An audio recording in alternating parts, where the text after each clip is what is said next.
Middlemarch. By George Eliot. Book 3. Waiting for Death.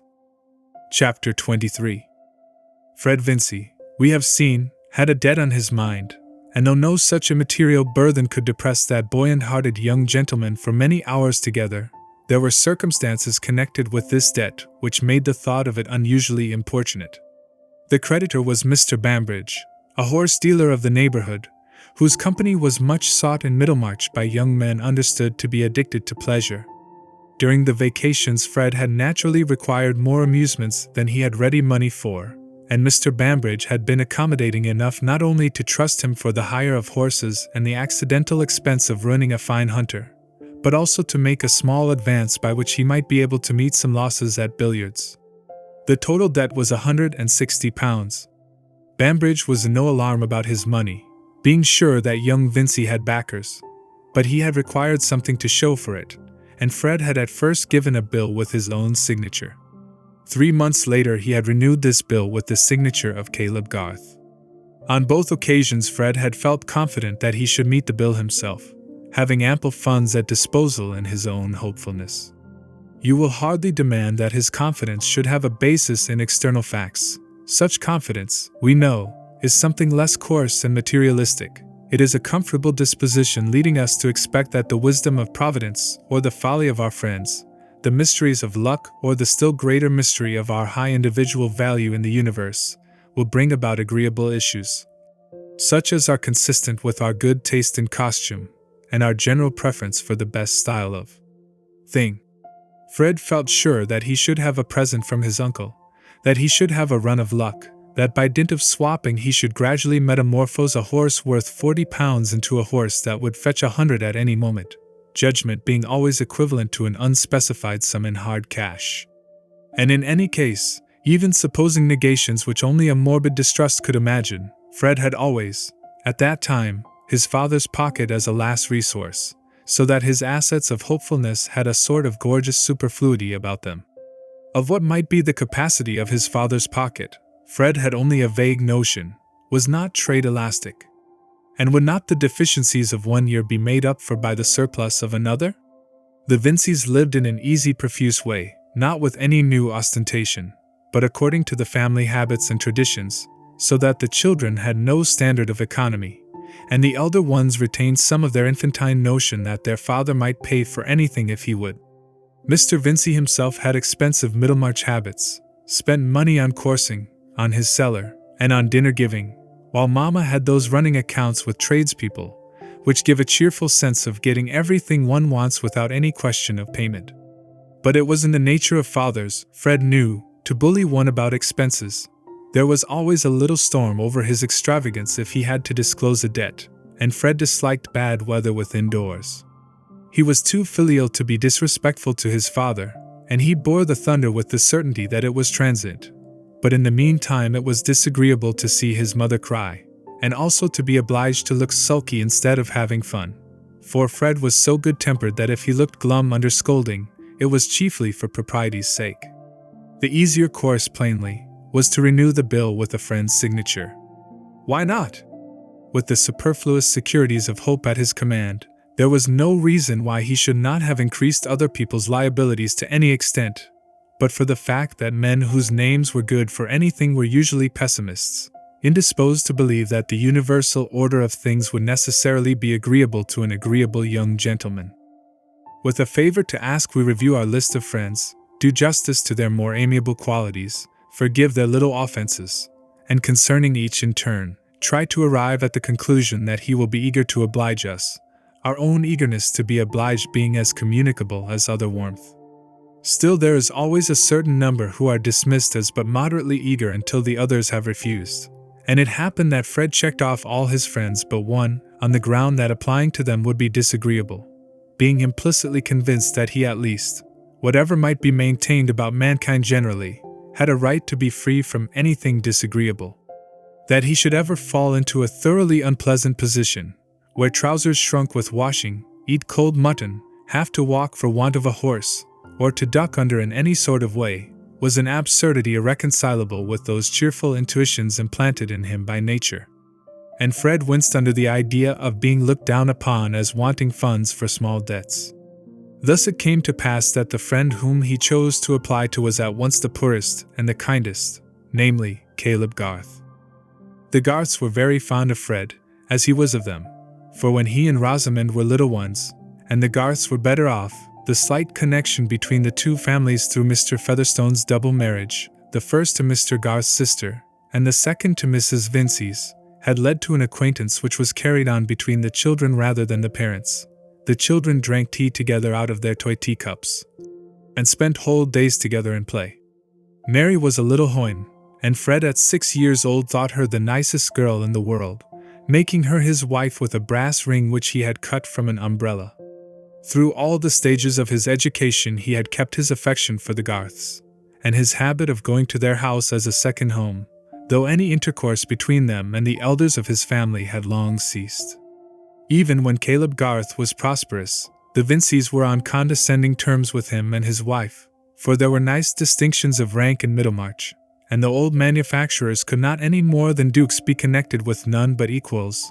They were conscious of an inherent social superiority which was defined with great nicety in practice, though hardly expressible theoretically. Since then Mr. Garth had failed in the building business, which he had unfortunately added to his other avocations of surveyor, valuer, and agent, had conducted that business for a time entirely for the benefit of his assignees, and had been living narrowly, exerting himself to the utmost that he might after all pay 20 shillings in the pound. He had now achieved this, and from all who did not think it a bad precedent, his honourable exertions had won him due esteem. But in no part of the world is genteel visiting founded on esteem, in the absence of suitable furniture and complete dinner service. Mrs. Vincy had never been at her ease with Mrs. Garth, and frequently spoke of her as a woman who had had to work for her bread, meaning that Mrs. Garth had been a teacher before her marriage, in which case an intimacy with Lindley Murray and Mangnall's questions was something like a draper's discrimination of calico trademarks, or a courier's acquaintance with foreign countries. No woman who was better off needed that sort of thing. And since Mary had been keeping Mr. Featherstone's house, Mrs. Vincy's want of liking for the Garths had been converted into something more positive, by alarm lest Fred should engage himself to this plain girl, whose parents lived in such a small way. Fred, being aware of this, never spoke at home of his visits to Mrs. Garth, which had of late become more frequent, the increasing ardor of his affection for Mary inclining him the more towards those who belonged to her. Mr. Garth had a small office in the town, and to this Fred went with his request. He obtained it without much difficulty, for a large amount of painful experience had not sufficed to make Caleb Garth cautious about his own affairs, or distrustful of his fellowmen when they had not proved themselves untrustworthy, and he had the highest opinion of Fred, was sure the lad would turn out well, an open affectionate fellow, with a good bottom to his character, you might trust him for anything. Such was Caleb's psychological argument. He was one of those rare men who are rigid to themselves and indulgent to others. He had a certain shame about his neighbors' errors, and never spoke of them willingly. Hence he was not likely to divert his mind from the best mode of hardening timber, and other ingenious devices in order to preconceive those errors. If he had to blame anyone, it was necessary for him to move all the papers within his reach, or describe various diagrams with his stick, or make calculations with the odd money in his pocket, before he could begin, and he would rather do other men's work than find fault with their doing. I fear he was a bad disciplinarian. When Fred stated the circumstances of his debt, his wish to meet it without troubling his father, and the certainty that the money would be forthcoming so as to cause no one any inconvenience, Caleb pushed his spectacles upward, listened, looked into his favorite's clear young eyes, and believed him, not distinguishing confidence about the future from veracity about the past. But he felt that it was an occasion for a friendly hint as to conduct, and that before giving his signature he must give a rather strong admonition. Accordingly, he took the paper and lowered his spectacles, measured the space at his command, reached his pen and examined it, dipped it in the ink and examined it again, then pushed the paper a little way from him, lifted up his spectacles again, showed a deepened depression in the outer angle of his bushy eyebrows, which gave his face a peculiar mildness. Pardon these details for once. You would have learned to love them if you had known Caleb Garth, and said in a comfortable tone. It was a misfortune, that breaking the horse's knees. And then, these exchanges, they don't answer when you have cute jockeys to deal with. You'll be wiser another time, my boy. Whereupon Caleb drew down his spectacles, and proceeded to write his signature with the care which he always gave to that performance. For whatever he did in the way of business, he did well. He contemplated the large, well-proportioned letters and final flourish, with his head a trifle on one side for an instant, then handed it to Fred, said goodbye, and returned forthwith to his absorption in a plan for Sir James Chetham's new farm buildings. Either because his interest in this work thrust the incident of the signature from his memory, or for some reason of which Caleb was more conscious, Mrs. Garth remained ignorant of the affair. Since it occurred, a change had come over Fred's sky, which altered his view of the distance, and was the reason why his Uncle Featherstone's present of money was of importance enough to make his color come and go, first with a too definite expectation, and afterwards with a proportionate disappointment. His failure in passing his examination had made his accumulation of college debts the more unpardonable by his father, and there had been an unprecedented storm at home.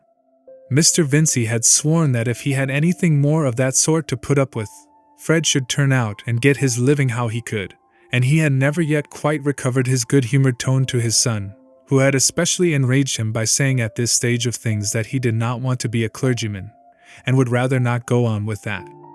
Fred was conscious that he would have been yet more severely dealt with if his family as well as himself had not secretly regarded him as Mr. Featherstone's heir, that old gentleman's pride in him, and apparent fondness for him, serving in the stead of more exemplary conduct, just as when a youthful nobleman steals jewelry we call the act kleptomania, speak of it with a philosophical smile, and never think of his being sent to the house of correction as if he were a ragged boy who had stolen turnips.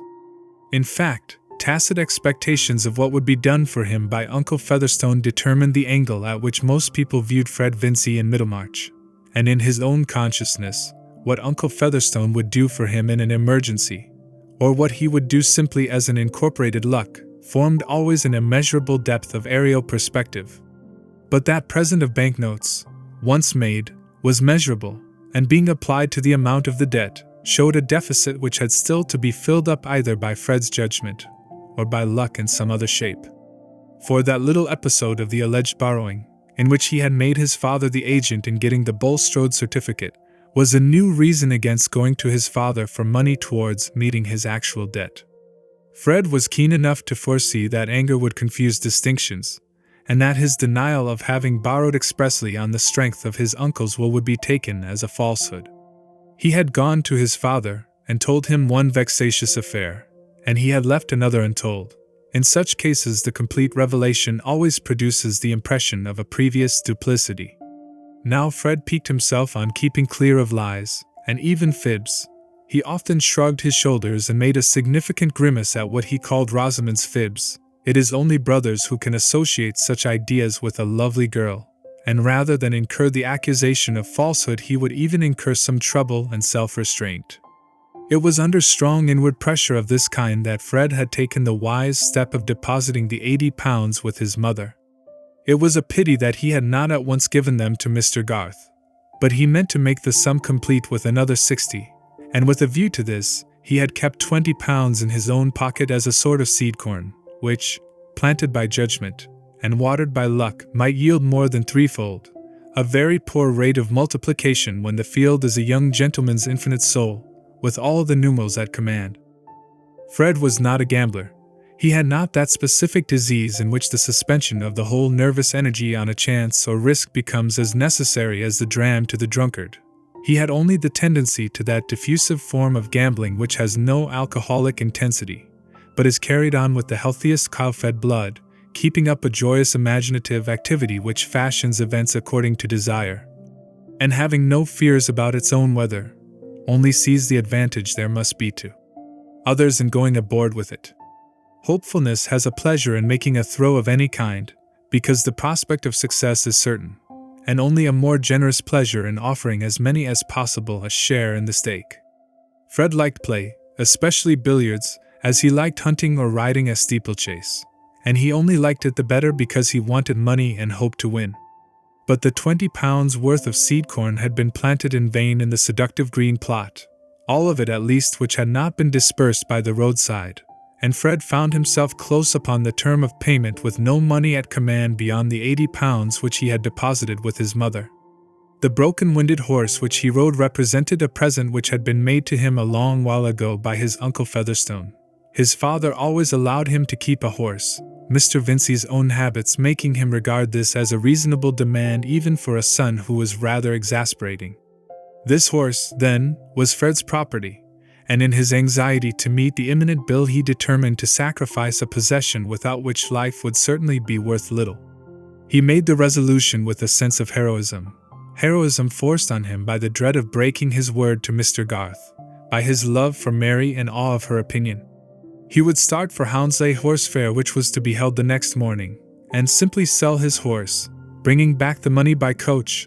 Well, the horse would hardly fetch more than £30, and there was no knowing what might happen. It would be folly to balk himself of luck beforehand. It was 100 to 1 that some good chance would fall in his way. The longer he thought of it, the less possible it seemed that he should not have a good chance, and the less reasonable that he should not equip himself with the powder and shot for bringing it down. He would ride to Hounslow with Bambridge and with Horrocks the vet, and without asking them anything expressly, he should virtually get the benefit of their opinion. Before he set out, Fred got the £80 from his mother. Most of those who saw Fred riding out of Middlemarch in company with Bambridge and Horrocks, on his way of course to Hounslow Horse Fair, thought that young Vincy was pleasure-seeking as usual, and but for an unwonted consciousness of grave matters on hand, he himself would have had a sense of dissipation, and of doing what might be expected of a gay young fellow. Considering that Fred was not at all coarse, that he rather looked down on the manners and speech of young men who had not been to the university, and that he had written stanzas as pastoral and unvoluptuous as his flute-playing, his attraction towards Bambridge and Horrocks was an interesting fact which even the love of horseflesh would not wholly account for without that mysterious influence of naming which determinates so much of mortal choice. Under any other name than pleasure, the society of Messrs. Bambridge and Horrocks must certainly have been regarded as monotonous, and to arrive with them at Hounslow on a drizzling afternoon, to get down at the Red Lion in a street shaded with coal dust, and dine in a room furnished with a dirt-enameled map of the county, a bad portrait of an anonymous horse in a stable, His Majesty George IV with legs and cravat, and various leaden spittoons, might have seemed a hard business, but for the sustaining power of nomenclature which determined that the pursuit of these things was gay. In Mr. Horrocks there was certainly an apparent unfathomableness which offered play to the imagination.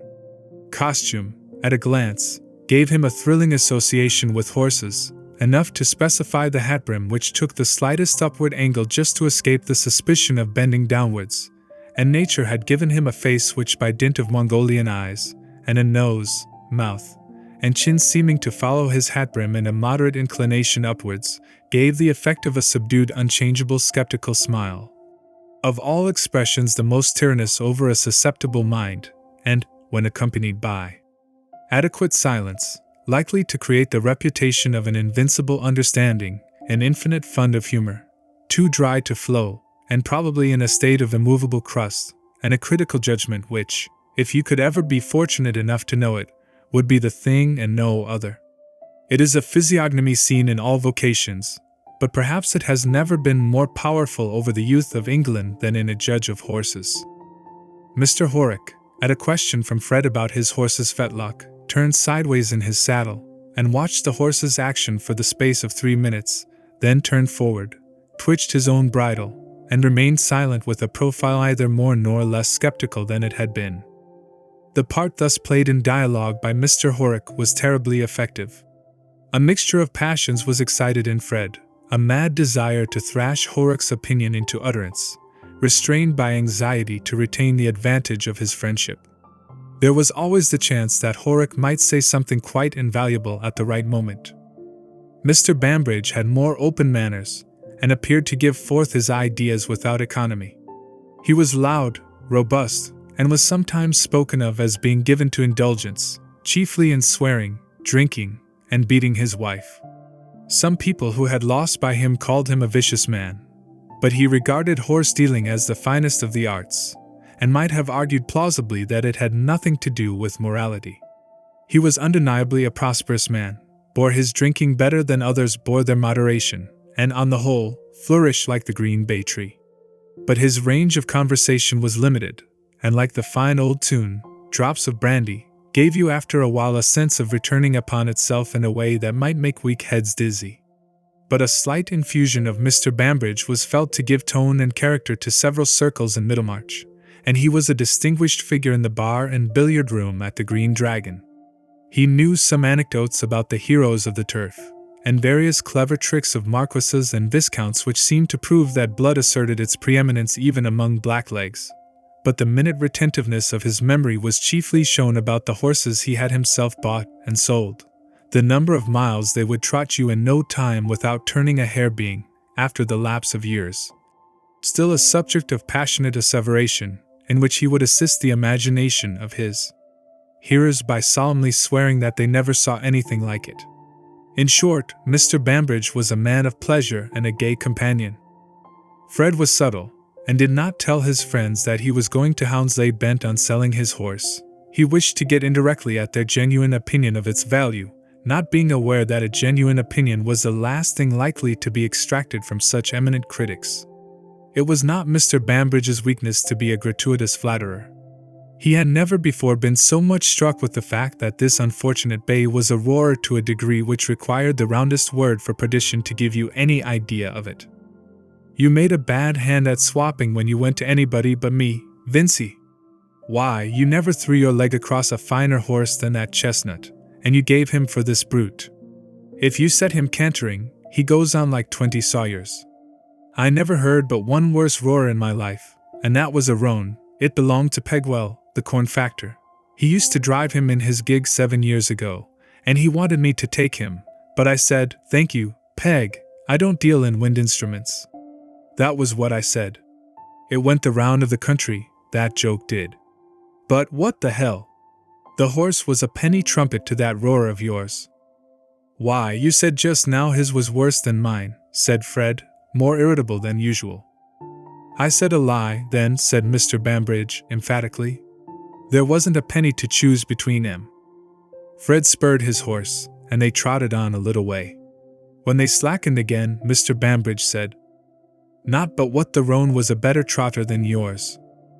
"I'm quite satisfied with his paces, I know," said Fred, who required all the consciousness of being in gay company to support him. "I say his trot is an uncommonly clean one, Horrock?" Mr. Horrock looked before him with as complete a neutrality as if he had been a portrait by a great master. Fred gave up the fallacious hope of getting a genuine opinion, but on reflection he saw that Bambridge's depreciation and Horrock's silence were both virtually encouraging, and indicated that they thought better of the horse than they chose to say.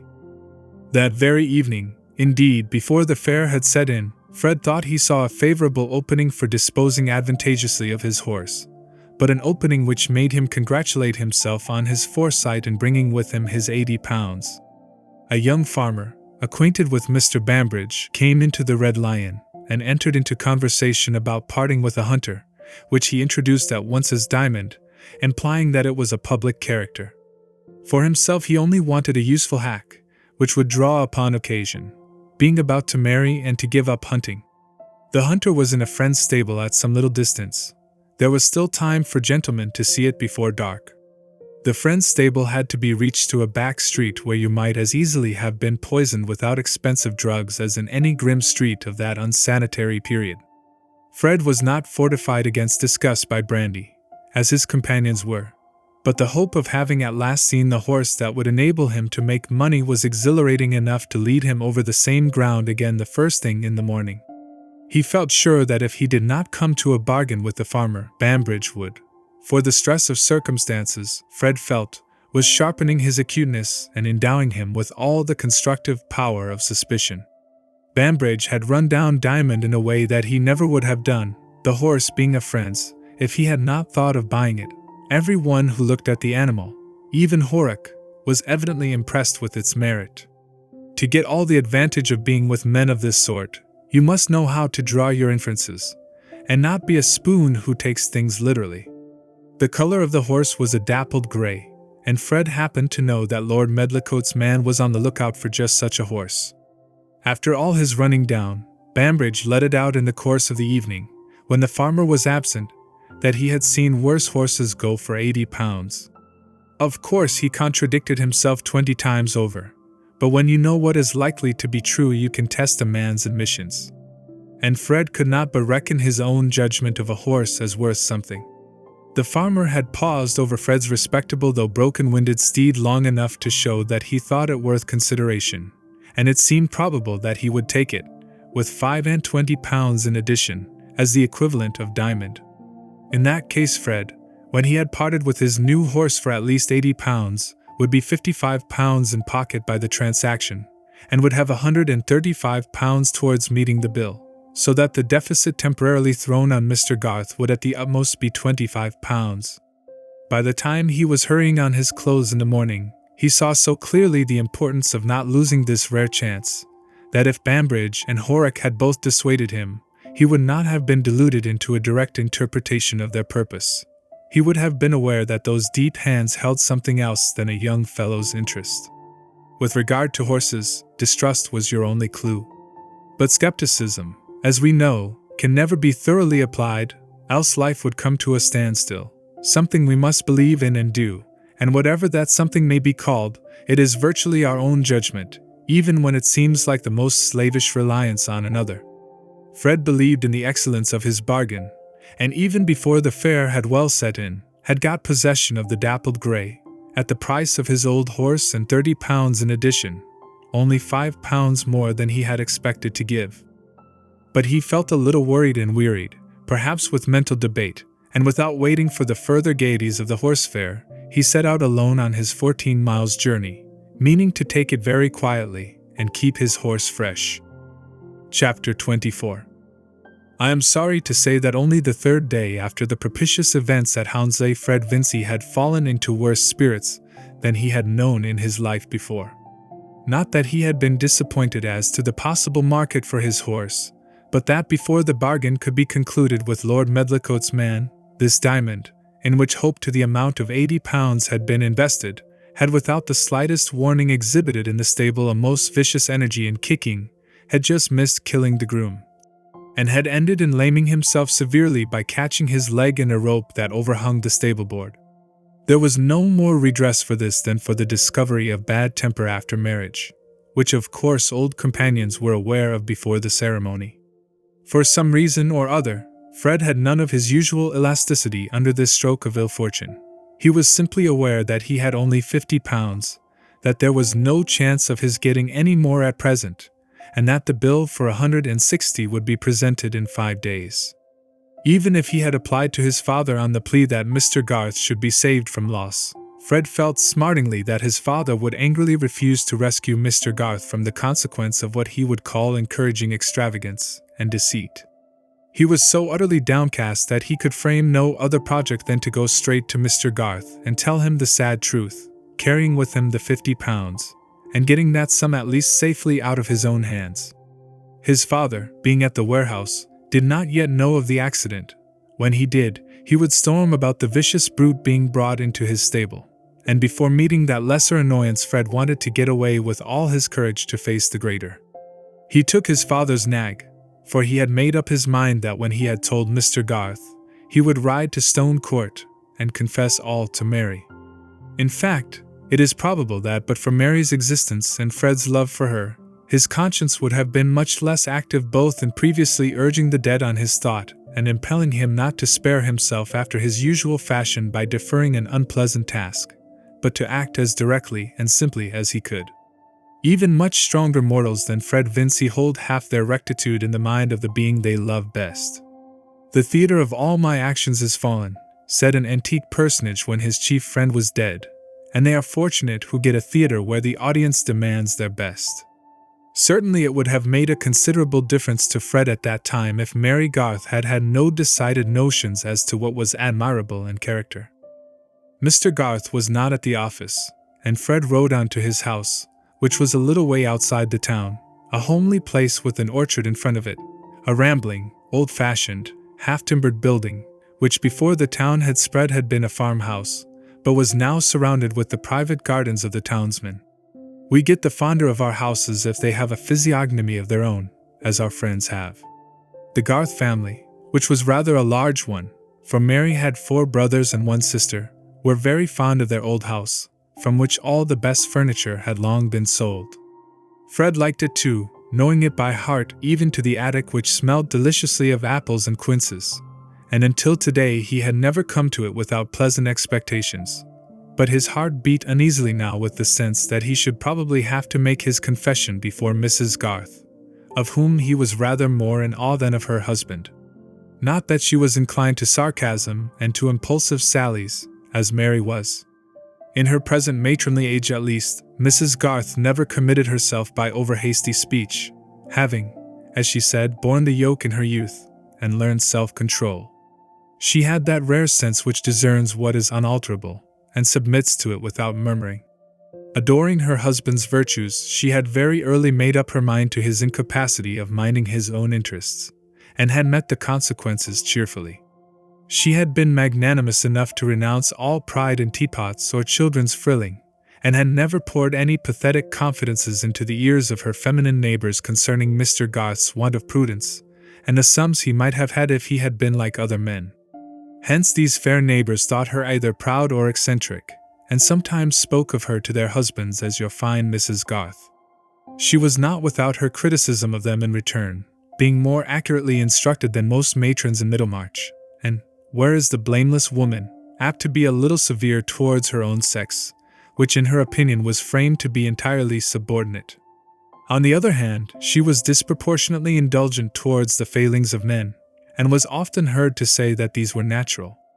Also, it must be admitted that Mrs. Garth was a trifle too emphatic in her resistance to what she held to be follies. The passage from governess into housewife had wrought itself a little too strongly into her consciousness, and she rarely forgot that while her grammar and accent were above the town standard, she wore a plain cap, cooked the family dinner, and darned all the stockings. She had sometimes taken pupils in a peripatetic fashion, making them follow her about in the kitchen with their book or slate. She thought it good for them to see that she could make an excellent lather while she corrected their blunders without looking, that a woman with her sleeves tucked up above her elbows might know all about the subjunctive mood or the torrid zone, that, in short, she might possess education and other good things ending in tie-in, and worthy to be pronounced emphatically, without being a useless doll.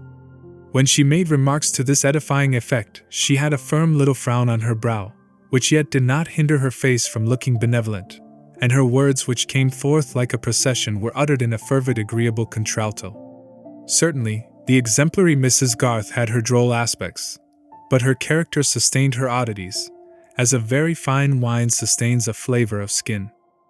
Towards Fred Vincy she had a motherly feeling, and had always been disposed to excuse his errors, though she would probably not have excused Mary for engaging herself to him, her daughter being included in that more rigorous judgment which she applied to her own sex. But this very fact of her exceptional indulgence towards him made it the harder to Fred that he must now inevitably sink in her opinion. And the circumstances of his visit turned out to be still more unpleasant than he had expected, for Caleb Garth had gone out early to look at some repairs not far off. Mrs. Garth at certain hours was always in the kitchen, and this morning she was carrying on several occupations at once there, making her pies at the well-scoured deal table on one side of that airy room, observing Sally's movements at the oven and dough tub through an open door, and giving lessons to her youngest boy and girl, who were standing opposite to her at the table with their books and slates before them. A tub and a clothes horse at the other end of the kitchen indicated an intermittent wash of small things also going on. Mrs. Garth, with her sleeves turned above her elbows, deftly handling her pastry, applying her rolling pin and giving ornamental pinches, while she expounded with grammatical fervor what were the right views about the concord of verbs and pronouns with nouns of multitude or signifying many, was a sight agreeably amusing. She was of the same curly-haired, square-faced type as Mary, but handsomer, with more delicacy of feature, a pale skin, a solid matronly figure, and a remarkable firmness of glance. In her snowy frilled cap she reminded one of that delightful Frenchwoman whom we have all seen marketing, basket on arm. Looking at the mother, you might hope that the daughter would become like her, which is a prospective advantage equal to a dowry. The mother too often standing behind the daughter like a malignant prophecy. Such as I am, she will shortly be. Now let us go through that once more, said Mrs. Garth, pinching an apple puff which seemed to distract Ben, an energetic young male with a heavy brow, from due attention to the lesson. Not without regard to the import of the word as conveying unity or plurality of idea. Tell me again what that means, Ben. Mrs. Garth, like more celebrated educators, had her favorite ancient paths, and in a general wreck of society would have tried to hold her linding Murray above the waves. Oh, it means, you must think what you mean, said Ben, rather peevishly. I hate grammar. What's the use of it? To teach you to speak and write correctly, so that you can be understood, said Mrs. Garth, with severe precision. Should you like to speak as old Job does? Yes, said Ben, stoutly. It's funnier.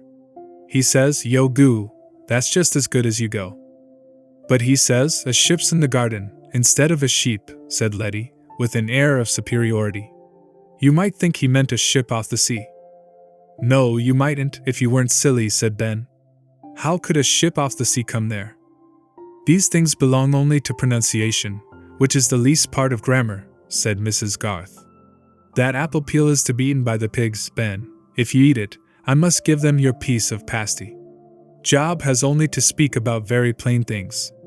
How do you think you would write or speak about anything more difficult, if you knew no more of grammar than he does? You would use wrong words, and put words in the wrong places, and instead of making people understand you, they would turn away from you as a tiresome person. What would you do then? I shouldn't care, I should leave off, said Ben, with a sense that this was an agreeable issue where grammar was concerned. I see you are getting tired and stupid, Ben, said Mrs. Garth, accustomed to these obstructive arguments from her male offspring. Having finished her pies, she moved towards the clothes horse, and said, Come here and tell me the story I told you on Wednesday, about Cincinnatus. I know. He was a farmer, said Ben. Now, Ben, he was a Roman, let me tell, said Letty, using her elbow contentiously. You silly thing, he was a Roman farmer, and he was plowing. Yes, but before that didn't come first. People wanted him, said Letty. Well, but you must say what sort of a man he was first, insisted Ben. He was a wise man, like my father, and that made the people want his advice. And he was a brave man, and could fight. And so could my father, couldn't he, Mother? Now, Ben, let me tell the story straight on, as Mother told it us, said Letty, frowning. Please, Mother, tell Ben not to speak. Letty, I am ashamed of you, said her mother, wringing out the caps from the tub. When your brother began, you ought to have waited to see if he could not tell the story. How rude you look, pushing and frowning, as if you wanted to conquer with your elbows. Cincinnatus, I am sure, would have been sorry to see his daughter behave so. Mrs. Garth delivered this awful sentence with much majesty of enunciation, and Letty felt that between repressed volubility and general disesteem, that of the Romans inclusive, life was already a painful affair. Now, Ben. Well, oh, well, why, there was a great deal of fighting, and they were all blockheads, and I can't tell it just how you told it, but they wanted a man to be captain and king and everything. Dictator now, said Letty, with injured looks, and not without a wish to make her mother repent. Very well, dictator, said Ben contemptuously. But that isn't a good word. He didn't tell them to write on slates. Come, come, Ben, you are not so ignorant as that, said Mrs. Garth, carefully serious. Hark, there is a knock at the door. Run, Letty, and open it. The knock was Fred's, and when Letty said that her father was not in yet, but that her mother was in the kitchen, Fred had no alternative. He could not depart from his usual practice of going to see Mrs. Garth in the kitchen if she happened to be at work there. He put his arm round Letty's neck silently, and led her into the kitchen without his usual jokes and caresses. Mrs. Garth was surprised to see Fred at this hour, but surprise was not a feeling that she was given to express, and she only said, quietly continuing her work, You, Fred, so early in the day? You look quite pale. Has anything happened? "I want to speak to Mr. Garth," said Fred, not yet ready to say more, "and to you also," he added, after a little pause, for he had no doubt that Mrs. Garth knew everything about the bill, and he must in the end speak of it before her, if not to her solely. "Caleb will be in again in a few minutes," said Mrs. Garth, who imagined some trouble between Fred and his father. "He is sure not to be long, because he has some work at his desk that must be done this morning. Do you mind staying with me, while I finish my matters here? But we needn't go on about Cincinnatus, need we?" said Ben, who had taken Fred's whip out of his hand, and was trying its efficiency on the cat. "No, go out now. But put that whip down. How very mean of you to whip poor old Tortoise. Pray take the whip from him, Fred." "Come, old boy, give it me," said Fred, putting out his hand. "Will you let me ride on your horse today?" said Ben, rendering up the whip, with an air of not being obliged to do it.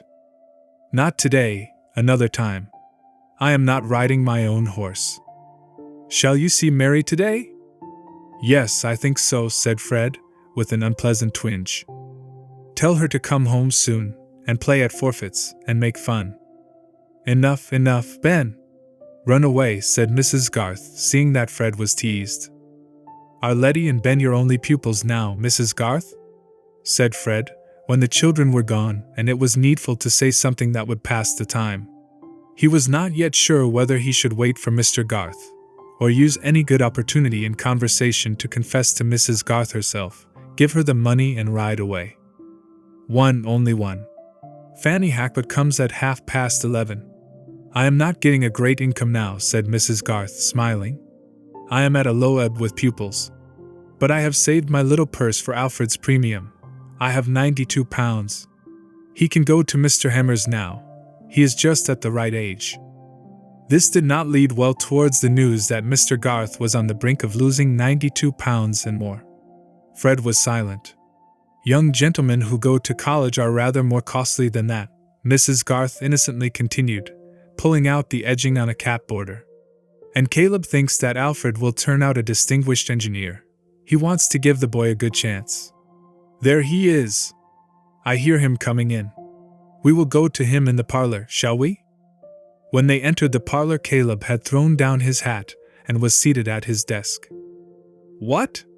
Fred, my boy," he said, in a tone of mild surprise, holding his pen still undipped, "you are here betimes."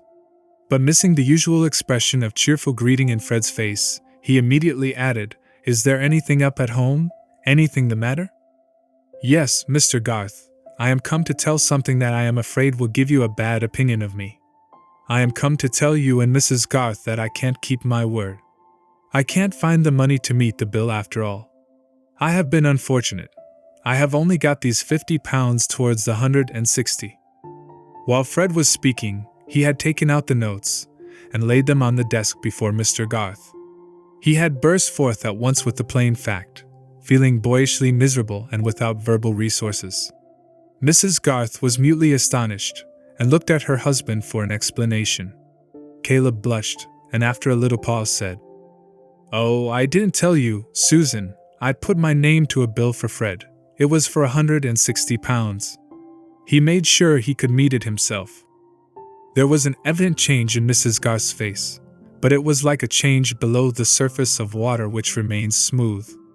She fixed her eyes on Fred, saying, "I suppose you have asked your father for the rest of the money, and he has refused you?" "No," said Fred, biting his lip, and speaking with more difficulty, "but I know it will be of no use to ask him, and unless it were of use, I should not like to mention Mr. Garth's name in the matter." "It has come at an unfortunate time," said Caleb, in his hesitating way, looking down at the notes and nervously fingering the paper. "Christmas upon us. I'm rather hard up just now.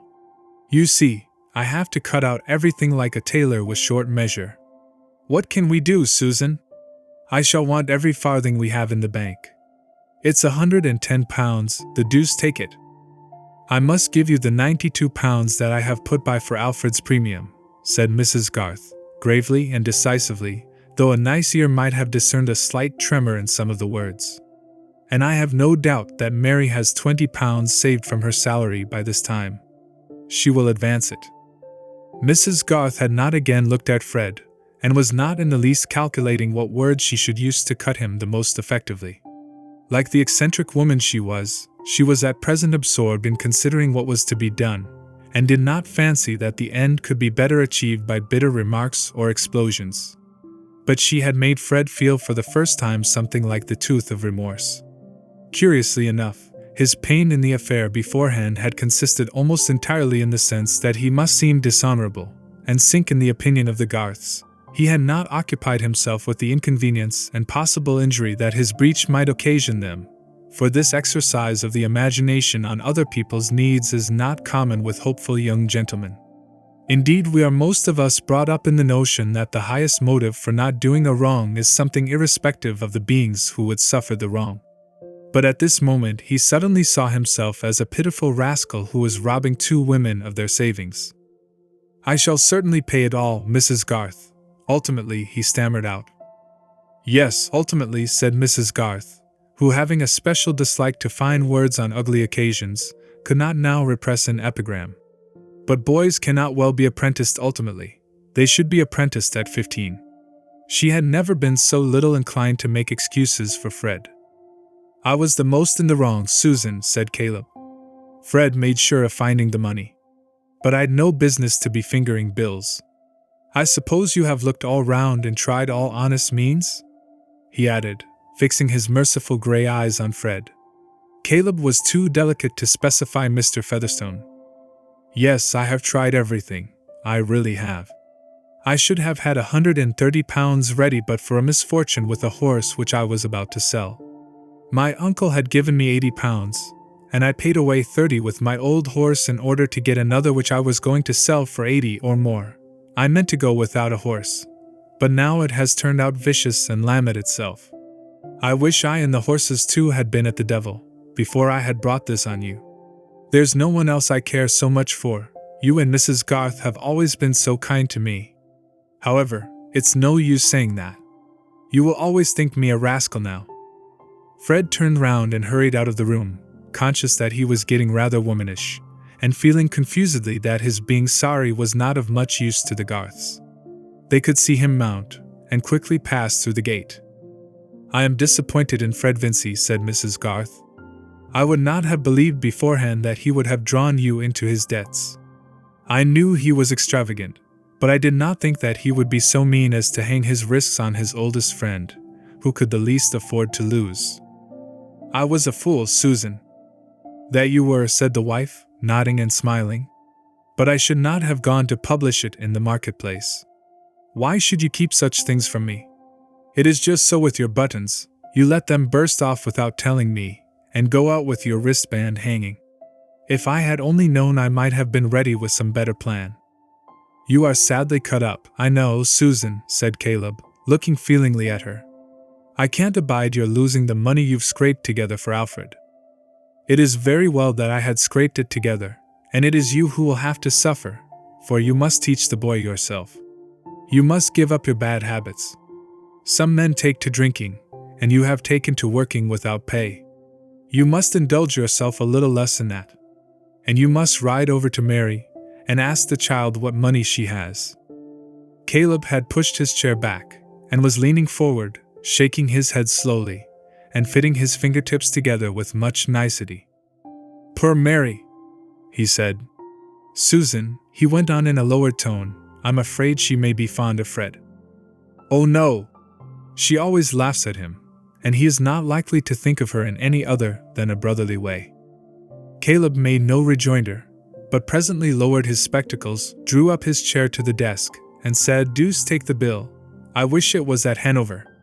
These things are a sad interruption to business."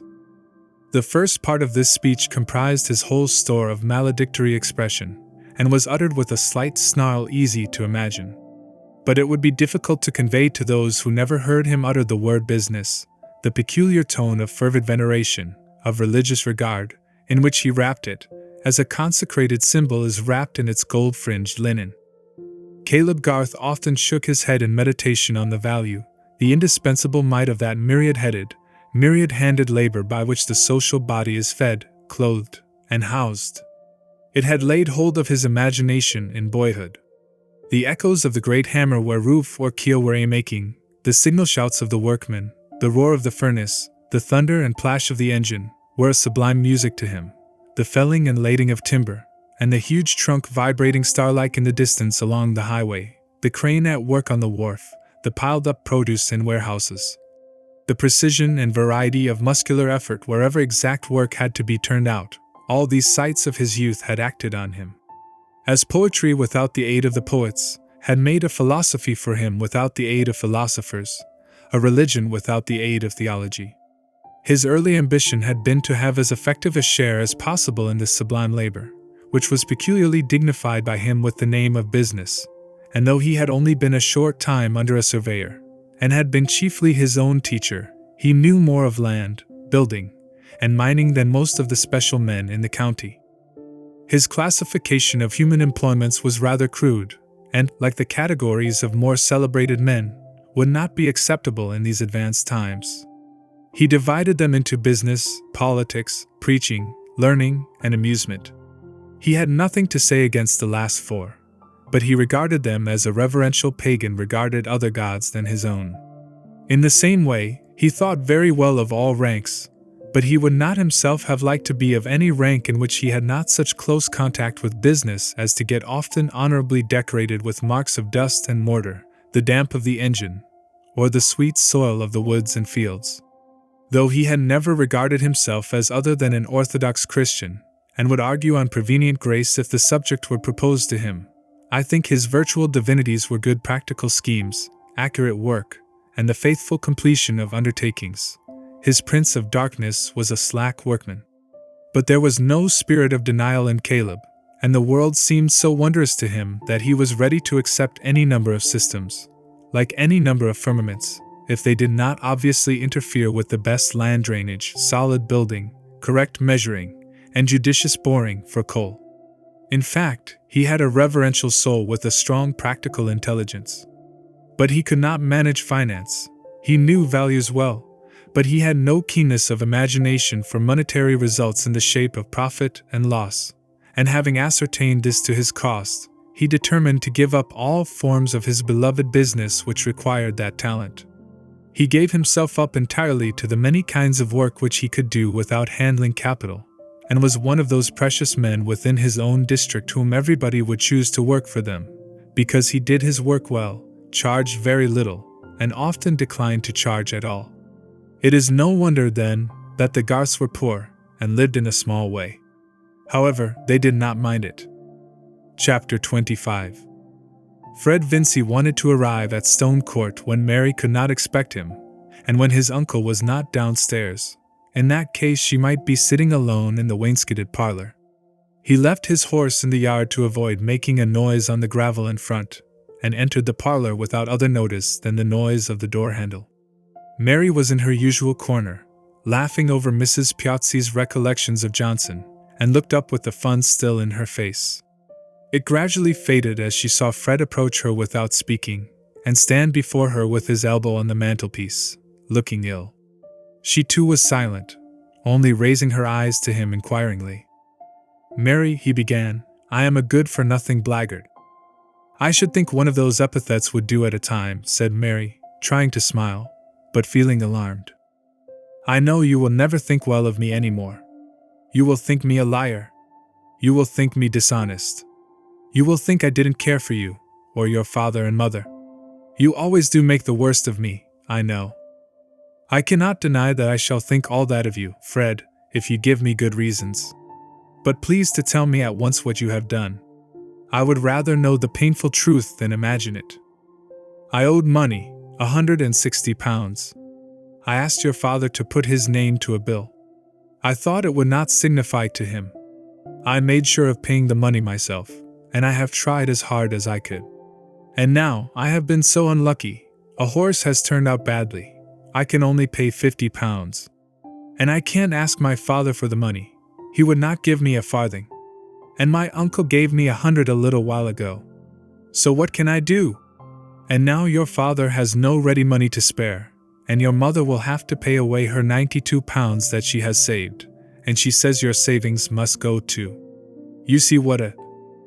Oh, poor mother, poor father, said Mary, her eyes filling with tears, and a little sob rising which she tried to repress. She looked straight before her and took no notice of Fred, all the consequences at home becoming present to her. He too remained silent for some moments, feeling more miserable than ever. "I wouldn't have hurt you for the world, Mary," he said at last. "You can never forgive me."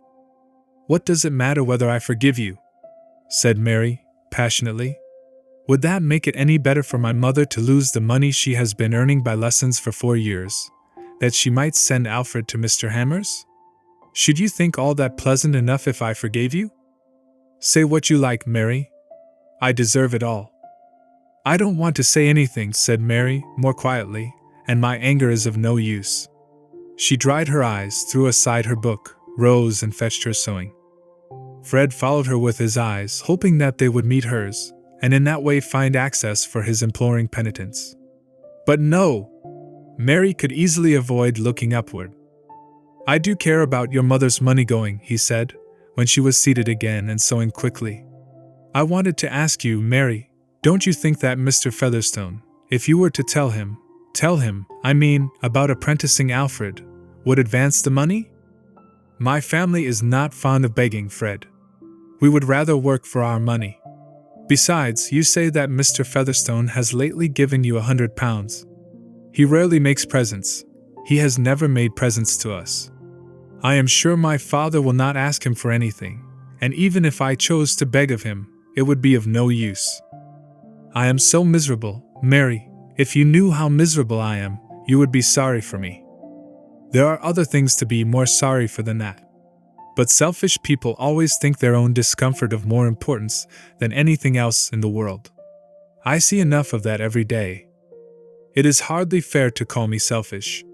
If you knew what things other young men do, you would think me a good way off the worst. I know that people who spend a great deal of money on themselves without knowing how they shall pay must be selfish. They are always thinking of what they can get for themselves, and not of what other people may lose. Any man may be unfortunate, Mary, and find himself unable to pay when he meant it. There is not a better man in the world than your father, and yet he got into trouble. How dare you make any comparison between my father and you, Fred? Said Mary, in a deep tone of indignation. He never got into trouble by thinking of his own idle pleasures, but because he was always thinking of the work he was doing for other people. And he has fared hard, and worked hard to make good everybody's loss. And you think that I shall never try to make good anything, Mary? It is not generous to believe the worst of a man. When you have got any power over him, I think you might try and use it to make him better, but that is what you never do. However, I'm going, Fred ended, languidly. I shall never speak to you about anything again. I'm very sorry for all the trouble I've caused, that's all. Mary had dropped her work out of her hand and looked up. There is often something maternal even in a girlish love, and Mary's hard experience had wrought her nature to an impressibility very different from that hard slight thing which we call girlishness.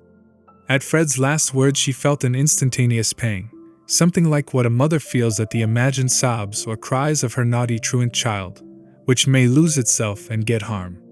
And when, looking up, her eyes met his dull, despairing glance, her pity for him surmounted her anger and all her other anxieties. "Oh, Fred, how ill you look! Sit down a moment. Don't go yet. Let me tell Uncle that you are here. He has been wondering that he has not seen you for a whole week." Mary spoke hurriedly, saying the words that came first without knowing very well what they were, but saying them in a half-soothing, half-beseeching tone, and rising as if to go away to Mr. Featherstone. Of course Fred felt as if the clouds had parted and a gleam had come. He moved and stood in her way. "Say one word, Mary, and I will do anything. Say you will not think the worst of me, will not give me up altogether." "As if it were any pleasure to me to think ill of you," said Mary, in a mournful tone. "As if it were not very painful to me to see you an idle, frivolous creature. How can you bear to be so contemptible, when others are working and striving, and there are so many things to be done? How can you bear to be fit for nothing in the world that is useful? And with so much good in your disposition, Fred, you might be worth a great deal. I will try to be anything you like, Mary, if you will say that you love me." I should be ashamed to say that I loved a man who must always be hanging on others, and reckoning on what they would do for him. What will you be when you are 40? Like Mr. Bowyer, I suppose, just as idle, living in Mrs. Beck's front parlor, fat and shabby, hoping somebody will invite you to dinner, spending your morning in learning a comic song. Oh no! Learning a tune on the flute. Mary's lips had begun to curl with a smile as soon as she had asked that question about Fred's future. Young souls are mobile, and before she ended, her face had its full illumination of fun. To him it was like the cessation of an ache that Mary could laugh at him, and with a passive sort of smile he tried to reach her hand. But she slipped away quickly towards the door and said, I shall tell Uncle. You must see him for a moment or two. Fred secretly felt that his future was guaranteed against the fulfillment of Mary's sarcastic prophecies, apart from that anything which he was ready to do if she would define it. He never dared in Mary's presence to approach the subject of his expectations from Mr. Featherstone, and she always ignored them, as if everything depended on himself. But if ever he actually came into the property, she must recognize the change in his position. All this passed through his mind somewhat languidly, before he went up to see his uncle. He stayed but a little while, excusing himself on the ground that he had a cold, and Mary did not reappear before he left the house. But as he rode home, he began to be more conscious of being ill than of being melancholy. When Caleb Garth arrived at Stone Court soon after dusk, Mary was not surprised, although he seldom had leisure for paying her a visit, and was not at all fond of having to talk with Mr. Featherstone. The old man, on the other hand, felt himself ill at ease with a brother-in-law whom he could not annoy, who did not mind about being considered poor, had nothing to ask of him, and understood all kinds of farming and mining business better than he did. But Mary had felt sure that her parents would want to see her, and if her father had not come, she would have obtained leave to go home for an hour or two the next day. After discussing prices during tea with Mr. Featherstone, Caleb rose to bid him goodbye, and said, I want to speak to you, Mary. She took a candle into another large parlor, where there was no fire, and setting down the feeble light on the dark mahogany table, turned round to her father, and putting her arms round his neck kissed him with childish kisses which he delighted in, the expression of his large brows softening as the expression of a great beautiful dog softens when it is caressed. Mary was his favorite child, and whatever Susan might say, and right as she was on all other subjects, Caleb thought it natural that Fred or anyone else should think Mary more lovable than other girls. I've got something to tell you, my dear, said Caleb in his hesitating way. No very good news, but then it might be worse. About money, father? I think I know what it is. How can that be? You see, I've been a bit of a fool again, and put my name to a bill, and now it comes to paying. And your mother has got to part with her savings, that's the worst of it, and even they won't quite make things even. We wanted £110, your mother has 92, and I have none to spare in the bank, and she thinks that you have some savings. Oh yes, I have more than £24. I thought you would come, father, so I put it in my bag. See, beautiful white notes and gold. Mary took out the folded money from her reticule and put it into her father's hand. Well, but how? We only want 18. Here, put the rest back, child. But how did you know about it? Said Caleb, who, in his unconquerable indifference to money, was beginning to be chiefly concerned about the relation the affair might have to Mary's affections. Fred told me this morning. Ah, did he come on purpose? Yes, I think so. He was a good deal distressed. I'm afraid Fred is not to be trusted, Mary, said the father, with hesitating tenderness. He means better than he acts, perhaps. But I should think it a pity for anybody's happiness to be wrapped up in him, and so would your mother. And so should I, father, said Mary, not looking up, but putting the back of her father's hand against her cheek. I don't want to pry, my dear. But I was afraid there might be something between you and Fred, and I wanted to caution you. You see, Mary, here Caleb's voice became more tender. He had been pushing his hat about on the table and looking at it, but finally he turned his eyes on his daughter. A woman, let her be as good as she may, has got to put up with the life her husband makes for her. Your mother has had to put up with a good deal because of me." Mary turned the back of her father's hand to her lips and smiled at him. Well, nobody's perfect, but," here Mr. Garth shook his head to help out the inadequacy of words, "what I am thinking of is what it must be for a wife when she's never sure of her husband, when he hasn't got a principle in him to make him more afraid of doing the wrong thing by others than of getting his own toes pinched. That's the long and the short of it, Mary. Young folks may get fond of each other before they know what life is, and they may think it all holiday if they can only get together, but it soon turns into working day, my dear. However, you have more sense than most, and you haven't been kept in cotton wool. There may be no occasion for me to say this, but a father trembles for his daughter, and you are all by yourself here." "Don't fear for me, father," said Mary, gravely meeting her father's eyes. "Fred has always been very good to me. He is kind-hearted and affectionate, and not false, I think, with all his self-indulgence. But I will never engage myself to one who has no manly independence, and who goes on loitering away his time on the chance that others will provide for him. You and my mother have taught me too much pride for that." That's right. "Then I am easy," said Mr. Garth, taking up his hat. "But it's hard to run away with your earnings, child." "Father," said Mary in her deepest tone of remonstrance. "Take pocketfuls of love besides to them all at home," was her last word before he closed the outer door on himself. "I suppose your father wanted your earnings," said old Mr. Featherstone, with his usual power of unpleasant surmise, when Mary returned to him. "He makes but a tight fit, I reckon. You're of age now, you ought to be saving for yourself." "I consider my father and mother the best part of myself, sir," said Mary, coldly. Mr. Featherstone grunted. He could not deny that an ordinary sort of girl like her might be expected to be useful, so he thought of another rejoinder, disagreeable enough to be always apropos. "If Fred Vincy comes tomorrow, now, don't you keep him chattering. Let him come up to me." Chapter 26.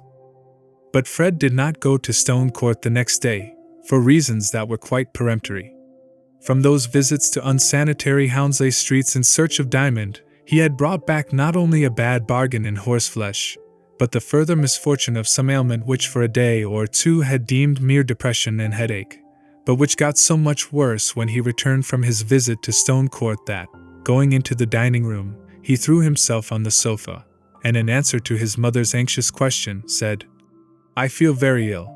I think you must send for Wrench." Wrench came, but did not apprehend anything serious, spoke of a slight derangement, and did not speak of coming again on the morrow.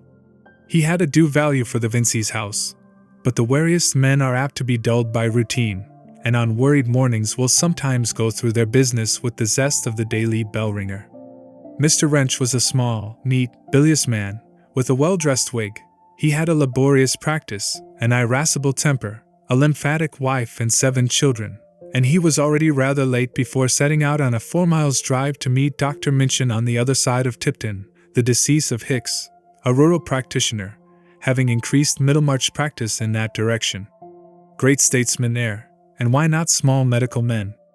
Mr. Wrench did not neglect sending the usual white parcels, which this time had black and drastic contents. Their effect was not alleviating to poor Fred, who, however, unwilling as he said to believe that he was in for an illness, rose at his usual easy hour the next morning and went downstairs meaning to breakfast, but succeeded in nothing but in sitting and shivering by the fire. Mr. Wrench was again sent for, but was gone on his rounds, and Mrs. Vincy, seeing her darling's changed looks and general misery, began to cry and said she would send for Dr. Sprague. "Oh, nonsense, mother!" "It's nothing," said Fred, putting out his hot dry hand to her. "I shall soon be all right. I must have taken cold in that nasty damp ride." "Mamma," said Rosamond, who was seated near the window. The dining-room windows looked on that highly respectable street called Lowick Gate. "There is Mr. Lydgate, stopping to speak to someone. If I were you I would call him in. He has cured Ellen Bulstrode. They say he cures everyone." Mrs. Vincy sprang to the window and opened it in an instant, thinking only of Fred and not of medical etiquette. Lydgate was only 2 yards off on the other side of some iron palisading, and turned round at the sudden sound of the sash, before she called to him. In 2 minutes he was in the room, and Rosamond went out, after waiting just long enough to show a pretty anxiety conflicting with her sense of what was becoming. Lydgate had to hear a narrative in which Mrs. Vincy's mind insisted with remarkable instinct on every point of minor importance, especially on what Mr. Wrench had said and had not said about coming again. That there might be an awkward affair with Wrench, Lydgate saw at once, but the case was serious enough to make him dismiss that consideration. He was convinced that Fred was in the pink-skinned stage of typhoid fever, and that he had taken just the wrong medicines. He must go to bed immediately, must have a regular nurse, and various appliances and precautions must be used, about which Lydgate was particular.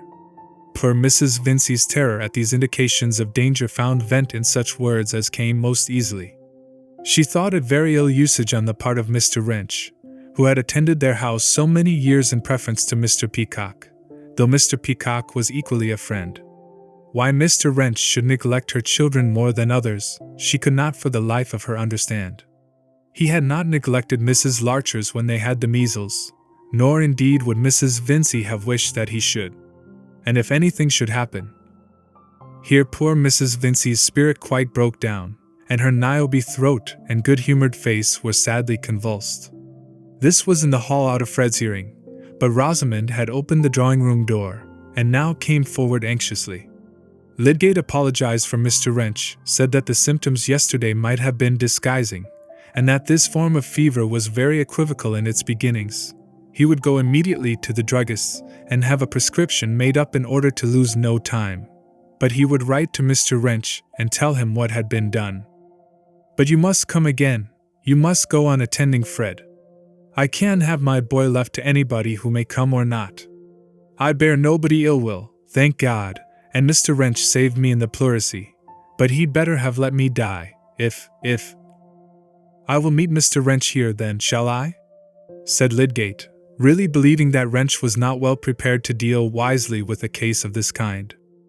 "Pray make that arrangement, Mr. Lydgate," said Rosamond, coming to her mother's aid, and supporting her arm to lead her away. When Mr. Vincy came home he was very angry with Wrench, and did not care if he never came into his house again. Lydgate should go on now, whether Wrench liked it or not. It was no joke to have fever in the house. Everybody must be sent to now, not to come to dinner on Thursday. And Pritchard needn't get up any wine.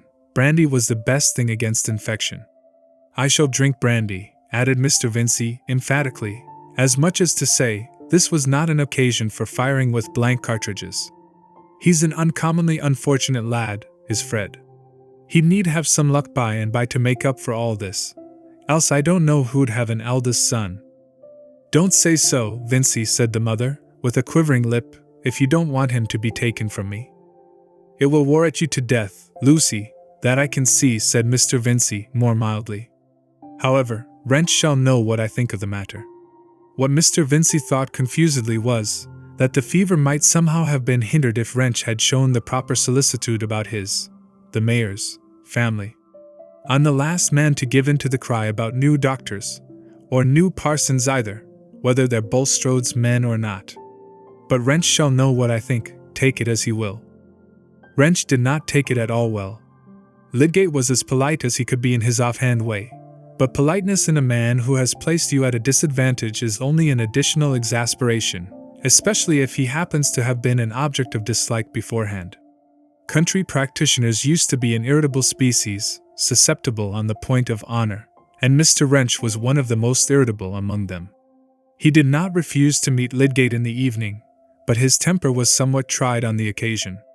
He had to hear Mrs. Vincy say, "Oh, Mr. Wrench, what have I ever done that you should use me so, to go away, and never to come again? And my boy might have been stretched a corpse." Mr. Vincy, who had been keeping up a sharp fire on the enemy infection, and was a good deal heated in consequence, started up when he heard Wrench come in, and went into the hall to let him know what he thought. "I'll tell you what, Wrench, this is beyond a joke," said the mayor, who of late had had to rebuke offenders with an official air, and now broadened himself by putting his thumbs in his armholes. "To let fever get unawares into a house like this. There are some things that ought to be actionable, and are not so, That's my opinion. But irrational reproaches were easier to bear than the sense of being instructed, or rather the sense that a younger man, like Lydgate, inwardly considered him in need of instruction, for in point of fact, Mr. Wrench afterwards said, Lydgate paraded flighty, foreign notions, which would not wear. He swallowed his ire for the moment, but he afterwards wrote to decline further attendance in the case. The house might be a good one, but Mr. Wrench was not going to truckle to anybody on a professional matter. He reflected, with much probability on his side, that Lydgate would by and by be caught tripping too, and that his ungentlemanly attempts to discredit the sale of drugs by his professional brethren would by and by recoil on himself. He threw out biting remarks on Lydgate's tricks, worthy only of a quack, to get himself a factitious reputation with credulous people. That cant about cures was never got up by sound practitioners. This was a point on which Lydgate smarted as much as Wrench could desire. To be puffed by ignorance was not only humiliating, but perilous, and not more enviable than the reputation of the weather prophet. He was impatient of the foolish expectations amidst which all work must be carried on, and likely enough to damage himself as much as Mr. Wrench could wish, by an unprofessional openness. However, Lydgate was installed as medical attendant on the Vincys, and the event was a subject of general conversation in Middlemarch.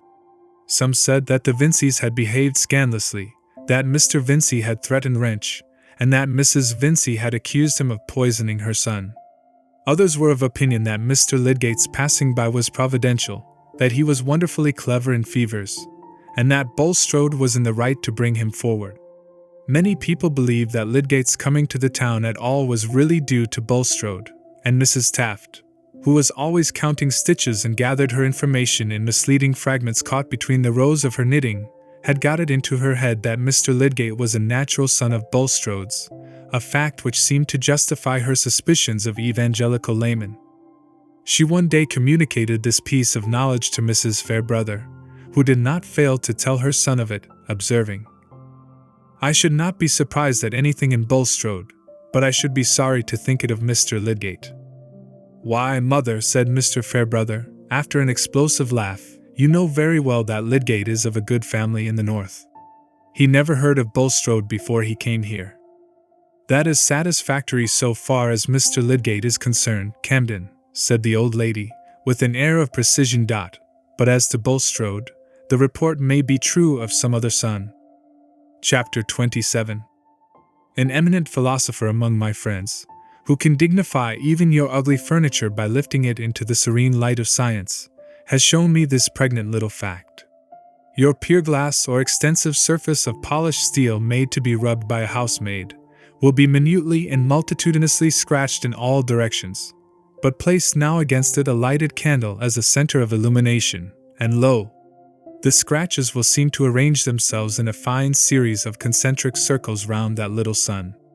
It is demonstrable that the scratches are going everywhere impartially, and it is only your candle which produces the flattering illusion of a concentric arrangement, its light falling with an exclusive optical selection.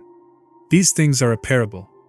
The scratches are events, and the candle is the egoism of any person now absent, of Miss Vincy, for example. Rosamond had a providence of her own who had kindly made her more charming than other girls, and who seemed to have arranged Fred's illness and Mr. Wrench's mistake in order to bring her and Lydgate within effective proximity. It would have been to contravene these arrangements if Rosamond had consented to go away to Stone Court or elsewhere, as her parents wished her to do, especially since Mr. Lydgate thought the precaution needless.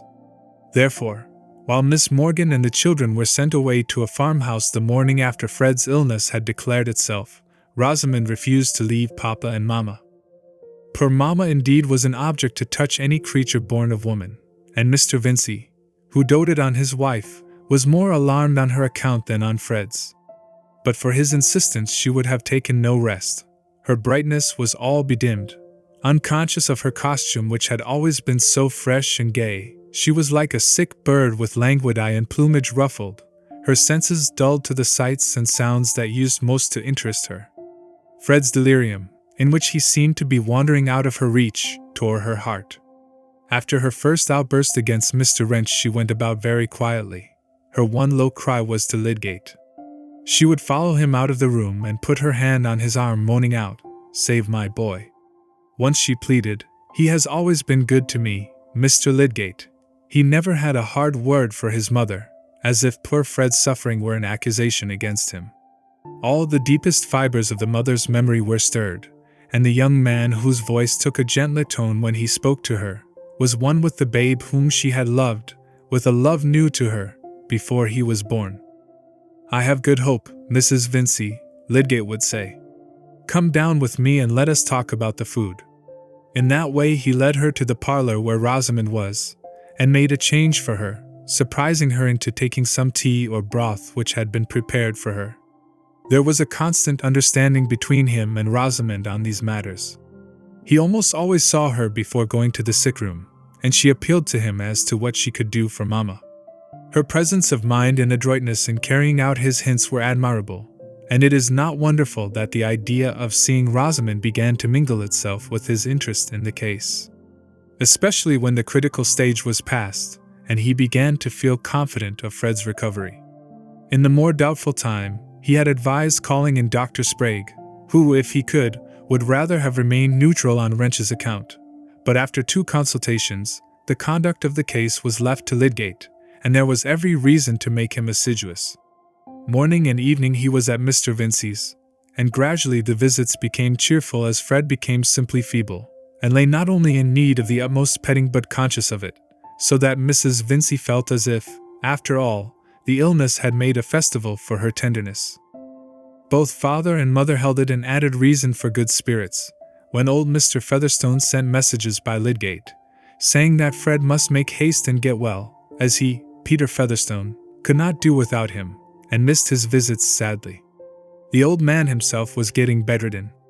Mrs. Vincy told these messages to Fred when he could listen, and he turned towards her his delicate, pinched face, from which all the thick blonde hair had been cut away, and in which the eyes seemed to have got larger, yearning for some word about Mary, wondering what she felt about his illness. No word passed his lips, but to hear with eyes belongs to love's rare wit, and the mother in the fullness of her heart not only divined Fred's longing, but felt ready for any sacrifice in order to satisfy him. "If I can only see my boy strong again," she said, in her loving folly, "and who knows, perhaps master of Stone Court. And he can marry anybody he likes then." "Not if they won't have me, mother," said Fred. The illness had made him childish, and tears came as he spoke. "Oh, take a bit of jelly, my dear," said Mrs. Vincy, secretly incredulous of any such refusal. She never left Fred's side when her husband was not in the house, and thus Rosamond was in the unusual position of being much alone. Lydgate, naturally, never thought of staying long with her, yet it seemed that the brief impersonal conversations they had together were creating that peculiar intimacy which consists in shyness. They were obliged to look at each other in speaking, and somehow the looking could not be carried through as the matter of course which it really was. Lydgate began to feel this sort of consciousness unpleasant, and one day looked down, or anywhere, like an ill-worked puppet. But this turned out badly. The next day, Rosamond looked down, and the consequence was that when their eyes met again, both were more conscious than before. There was no help for this in science, and as Lydgate did not want to flirt, there seemed to be no help for it in folly. It was therefore a relief when neighbors no longer considered the house in quarantine, and when the chances of seeing Rosamond alone were very much reduced. But that intimacy of mutual embarrassment, in which each feels that the other is feeling something, having once existed, its effect is not to be done away with. Talk about the weather and other well-bred topics is apt to seem a hollow device, and behavior can hardly become easy unless it frankly recognizes a mutual fascination, which of course need not mean anything deep or serious. This was the way in which Rosamond and Lydgate slid gracefully into ease, and made their intercourse lively again. Visitors came and went as usual, there was once more music in the drawing-room, and all the extra hospitality of Mr. Vincy's mayoralty returned. Lydgate, whenever he could, took his seat by Rosamond's side, and lingered to hear her music, calling himself her captive, meaning, all the while, not to be her captive. The preposterousness of the notion that he could at once set up a satisfactory establishment, as a married man, was a sufficient guarantee against danger. This play at being a little in love was agreeable, and did not interfere with graver pursuits. Flirtation, after all, was not necessarily a singeing process. Rosamond, for her part, had never enjoyed the days so much in her life before. She was sure of being admired by someone worth captivating, and she did not distinguish flirtation from love, either in herself or in another. She seemed to be sailing with a fair wind just whither she would go, and her thoughts were much occupied with a handsome house in Lowick Gate, which she hoped would by and by be vacant. She was quite determined, when she was married, to rid herself adroitly of all the visitors who were not agreeable to her at her father's, and she imagined the drawing-room in her favorite house with various styles of furniture. Certainly her thoughts were much occupied with Lydgate himself. He seemed to her almost perfect, if he had known his notes, so that his enchantment under her music had been less like an emotional elephant's, and if he had been able to discriminate better the refinements of her taste in dress, she could hardly have mentioned a deficiency in him. How different he was from young Plymdale or Mr. Caius Larcher! Those young men had not a notion of French, and could speak on no subject with striking knowledge, except perhaps the dyeing and carrying trades, which of course they were ashamed to mention. They were Middlemarch gentry, elated with their silver-headed whips and satin stocks, but embarrassed in their manners, and timidly jocose. Even Fred was above them, having at least the accent and manner of a university man. Whereas Lydgate was always listened to, bore himself with the careless politeness of conscious superiority, and seemed to have the right clothes on by a certain natural affinity, without ever having to think about them. Rosamond was proud when he entered the room, and when he approached her with a distinguishing smile, she had a delicious sense that she was the object of enviable homage. If Lydgate had been aware of all the pride he excited in that delicate bosom, he might have been just as well pleased as any other man, even the most densely ignorant of humoral-pathology or fibrous tissue. He held it one of the prettiest attitudes of the feminine mind to adore a man's preeminence without too precise a knowledge of what it consisted in. But Rosamond was not one of those helpless girls who betray themselves unawares, and whose behavior is awkwardly driven by their impulses, instead of being steered by wary grace and propriety. Do you imagine that her rapid forecast and rumination concerning house furniture and society were ever discernible in her conversation, even with her mamma? On the contrary, she would have expressed the prettiest surprise and disapprobation if she had heard that another young lady had been detected in that immodest prematureness. Indeed, would probably have disbelieved in its possibility. For Rosamond never showed any unbecoming knowledge, and was always that combination of correct sentiments, music, dancing, drawing, elegant note-writing, private album for extracted verse, and perfect blonde loveliness, which made the irresistible woman for the doomed man of that date. Think no unfair evil of her, pray. She had no wicked plots, nothing sordid or mercenary. In fact, she never thought of money except as something necessary which other people would always provide. She was not in the habit of devising falsehoods, and if her statements were no direct clue to fact, why, they were not intended in that light. They were among her elegant accomplishments, intended to please. Nature had inspired many arts in finishing Mrs. Lemon's favorite pupil, who by general consent, Fred's excepted, was a rare compound of beauty, cleverness, and amiability. Lydgate found it more and more agreeable to be with her, and there was no constraint now. There was a delightful interchange of influence in their eyes, and what they said had that superfluity of meaning for them, which is observable with some sense of flatness by a third person.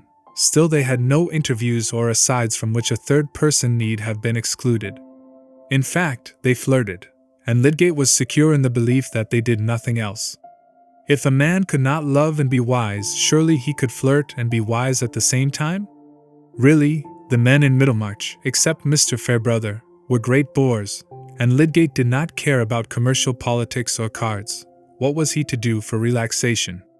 He was often invited to the Bulstrodes, but the girls there were hardly out of the schoolroom, and Mrs. Bulstrode's naive way of conciliating piety and worldliness, the nothingness of this life and the desirability of cut glass, the consciousness at once of filthy rags and the best damask, was not a sufficient relief from the weight of her husband's invariable seriousness. The Vincy's house, with all its faults, was the pleasanter by contrast.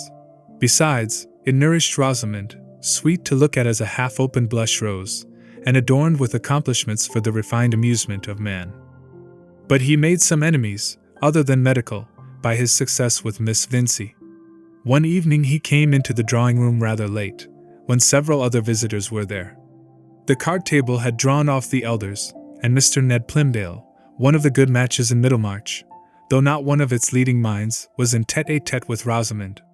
He had brought the last keepsake, the gorgeous watered silk publication which marked modern progress at that time, and he considered himself very fortunate that he could be the first to look over it with her, dwelling on the ladies and gentlemen with shiny copperplate cheeks and copperplate smiles, and pointing to comic verses as capital and sentimental stories as interesting. Rosamond was gracious, and Mr. Ned was satisfied that he had the very best thing in art and literature as a medium for paying addresses, the very thing to please a nice girl. He had also reasons, deep rather than ostensible, for being satisfied with his own appearance. To superficial observers his chin had too vanishing an aspect, looking as if it were being gradually reabsorbed.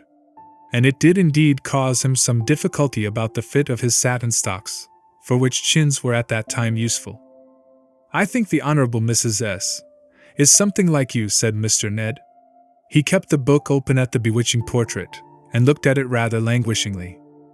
"Her back is very large. She seems to have sat for that," said Rosamond, not meaning any satire, but thinking how red young Plymdale's hands were, and wondering why Lydgate did not come.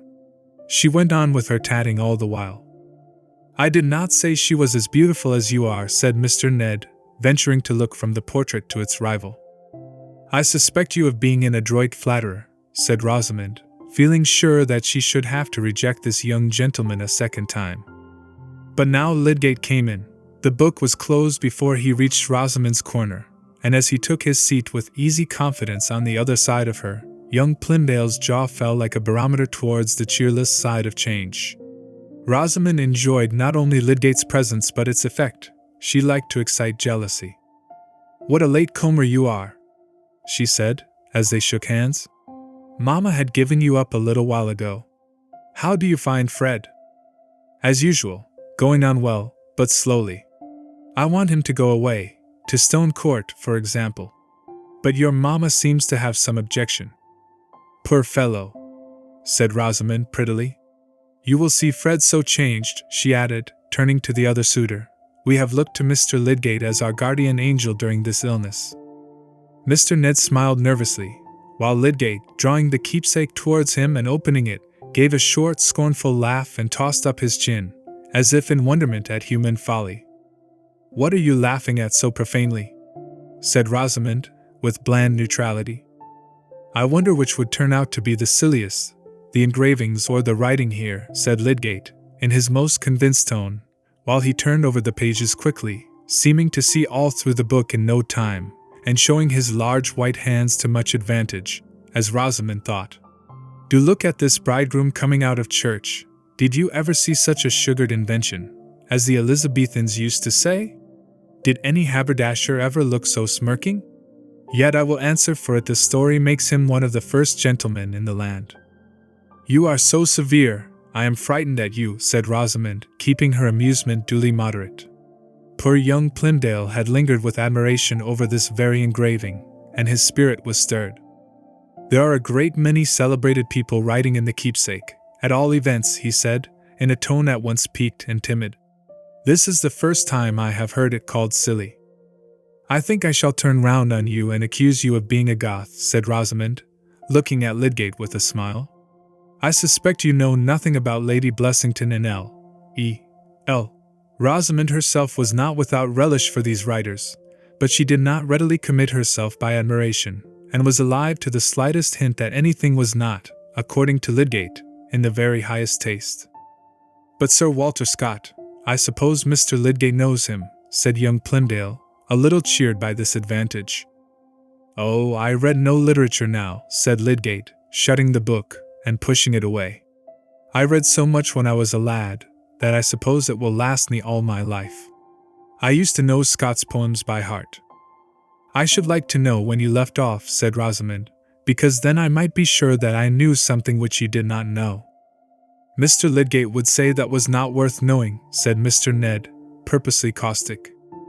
On the contrary, said Lydgate, showing no smart, but smiling with exasperating confidence at Rosamond. It would be worth knowing by the fact that Miss Vincy could tell it me. Young Plymdale soon went to look at the whist playing, thinking that Lydgate was one of the most conceited, unpleasant fellows it had ever been his ill fortune to meet. How rash you are, said Rosamond, inwardly delighted. Do you see that you have given offence? What? Is it Mr. Plymdale's book? I am sorry. I didn't think about it. I shall begin to admit what you said of yourself when you first came here, that you are a bear, and want teaching by the birds. Well, there is a bird who can teach me what she will. Don't I listen to her willingly? To Rosamond it seemed as if she and Lydgate were as good as engaged. That they were some time to be engaged had long been an idea in her mind, and ideas, we know, tend to a more solid kind of existence, the necessary materials being at hand. It is true, Lydgate had the counter-idea of remaining unengaged, but this was a mere negative, a shadow cast by other resolves which themselves were capable of shrinking. Circumstance was almost sure to be on the side of Rosamond's idea, which had a shaping activity and looked through watchful blue eyes, whereas Lydgate's lay blind and unconcerned as a jellyfish which gets melted without knowing it. That evening when he went home, he looked at his files to see how a process of maceration was going on, with undisturbed interest, and he wrote out his daily notes, with as much precision as usual. The reveries from which it was difficult for him to detach himself were ideal constructions of something else than Rosamond's virtues, and the primitive tissue was still his fair unknown.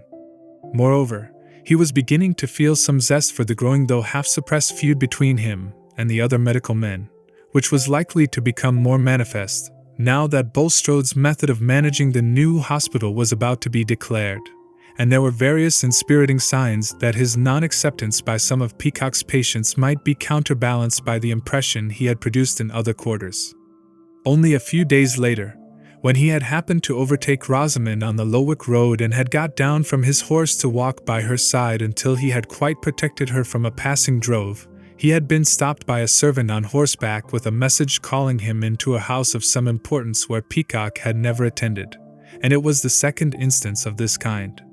The servant was Sir James Chetham's, and the house was Lowick Manor. Chapter 28. Mr. and Mrs. Casaubon, returning from their wedding journey, arrived at Lowick Manor in the middle of January. A light snow was falling as they descended at the door, and in the morning, when Dorothea passed from her dressing-room into the blue-green boudoir that we know of, she saw the long avenue of limes lifting their trunks from a white earth, and spreading white branches against the dun and motionless sky. The distant flat shrank in uniform whiteness and low-hanging uniformity of cloud. The very furniture in the room seemed to have shrunk since she saw it before. The stag in the tapestry looked more like a ghost in his ghostly blue-green world. The volumes of polite literature in the bookcase looked more like immovable imitations of books.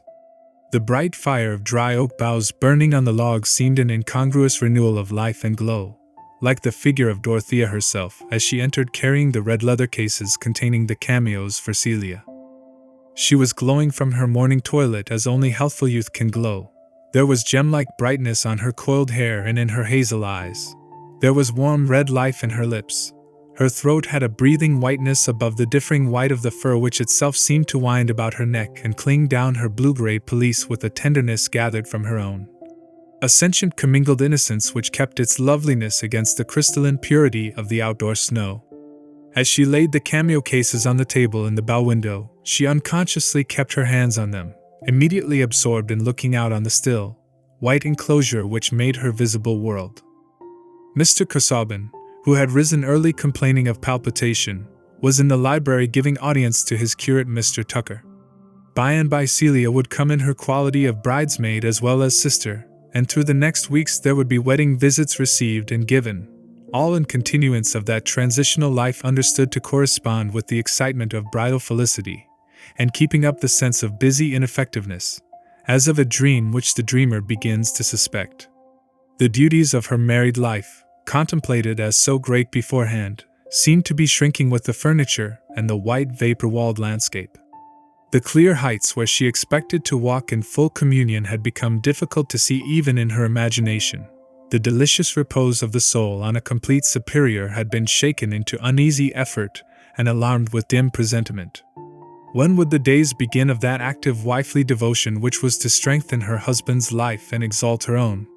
Never perhaps, as she had preconceived them, but somehow, still somehow. In this solemnly pledged union of her life, duty would present itself in some new form of inspiration and give a new meaning to wifely love. Meanwhile there was the snow and the low arch of dun vapor. There was the stifling oppression of that gentlewoman's world, where everything was done for her and none asked for her aid, where the sense of connection with a manifold pregnant existence had to be kept up painfully as an inward vision, instead of coming from without in claims that would have shaped her energies. What shall I do? Whatever you please, my dear. That had been her brief history since she had left off learning morning lessons and practicing silly rhythms on the hated piano. Marriage, which was to bring guidance into worthy and imperative occupation, had not yet freed her from the gentlewoman's oppressive liberty.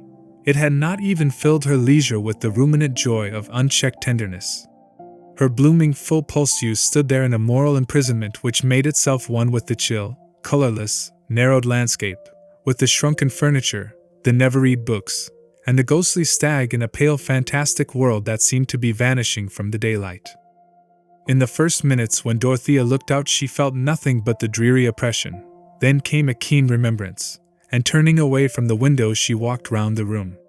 The ideas and hopes which were living in her mind when she first saw this room nearly 3 months before were present now only as memories. She judged them as we judge transient and departed things. All existence seemed to beat with a lower pulse than her own, and her religious faith was a solitary cry, the struggle out of a nightmare in which every object was withering and shrinking away from her. Each remembered thing in the room was disenchanted, was deadened as an unlit transparency, till her wandering gaze came to the group of miniatures, and there at last she saw something which had gathered new breath and meaning. It was the miniature of Mr. Casaubon's Aunt Julia, who had made the unfortunate marriage of Oladeslaw's grandmother. Dorothea could fancy that it was alive now, the delicate woman's face which yet had a headstrong look, a peculiarity difficult to interpret. Was it only her friends who thought her marriage unfortunate? Or did she herself find it out to be a mistake, and taste the salt bitterness of her tears in the merciful silence of the night? What breadths of experience Dorothea seemed to have passed over since she first looked at this miniature. She felt a new companionship with it, as if it had an ear for her, and could see how she was looking at it. Here was a woman who had known some difficulty about marriage. Nay, the colors deepened, the lips and chin seemed to get larger, the hair and eyes seemed to be sending out light. The face was masculine and beamed on her with that full gaze which tells her on whom it falls that she is too interesting for the slightest movement of her eyelid to pass unnoticed and uninterpreted. The vivid presentation came like a pleasant glow to Dorothea. She felt herself smiling, and turning from the miniature sat down and looked up as if she were again talking to a figure in front of her. But the smile disappeared as she went on meditating, and at last she said aloud, "Oh, it was cruel to speak so. How sad, how dreadful." She rose quickly and went out of the room, hurrying along the corridor, with the irresistible impulse to go and see her husband and inquire if she could do anything for him. Perhaps Mr. Tucker was gone and Mr. Casaubon was alone in the library. She felt as if all her morning's gloom would vanish if she could see her husband glad because of her presence. But when she reached the head of the dark oak there was Celia coming up, and below there was Mr. Brooke, exchanging welcomes and congratulations with Mr. Casaubon. "Dodo," said Celia in her quiet staccato, then kissed her sister, whose arms encircled her, and said no more. I think they both cried a little in a furtive manner, while Dorothea ran downstairs to greet her uncle. "I need not ask how you are, my dear," said Mr. Brooke, after kissing her forehead. "Rome has agreed with you, I see, happiness, frescoes, the antique, that sort of thing. Well, it's very pleasant to have you back again, and you understand all about art now, eh? But Casaubon is a little pale, I tell him, a little pale, you know. Studying hard in his holidays is carrying it rather too far. I overdid it at one time." Mr. Brooke still held Dorothea's hand, but had turned his face to Mr. Casaubon. "About topography, ruins, temples, I thought I had a clue, But I saw it would carry me too far, and nothing might come of it. You may go any length in that sort of thing, and nothing may come of it, you know." Dorothea's eyes also were turned up to her husband's face with some anxiety at the idea that those who saw him afresh after absence might be aware of signs which she had not noticed. "Nothing to alarm you, my dear," said Mr. Brooke, observing her expression. "A little English beef and mutton will soon make a difference." It was all very well to look pale, sitting for the portrait of Aquinas. "You know, we got your letter just in time." But Aquinas, now, he was a little too subtle, wasn't he? Does anybody read Aquinas? "He is not indeed an author adapted to superficial minds," said Mr. Casaubon, meeting these timely questions with dignified patience. "You would like coffee in your own room, uncle?" said Dorothea, coming to the rescue. "Yes, and you must go to Celia. She has great news to tell you, you know. I leave it all to her." The blue-green boudoir looked much more cheerful when Celia was seated there in a pelisse exactly like her sister's, surveying the cameos with a placid satisfaction, while the conversation passed on to other topics. "Do you think it nice to go to Rome on a wedding journey?" said Celia, with her ready delicate blush which Dorothea was used to on the smallest occasions. "It would not suit all, not you, dear, for example," said Dorothea, quietly. "No one would ever know what she thought of a wedding journey to Rome. Mrs. Cadwallader says it is nonsense, people going a long journey when they are married. She says they get tired to death of each other, and can't quarrel comfortably, as they would at home.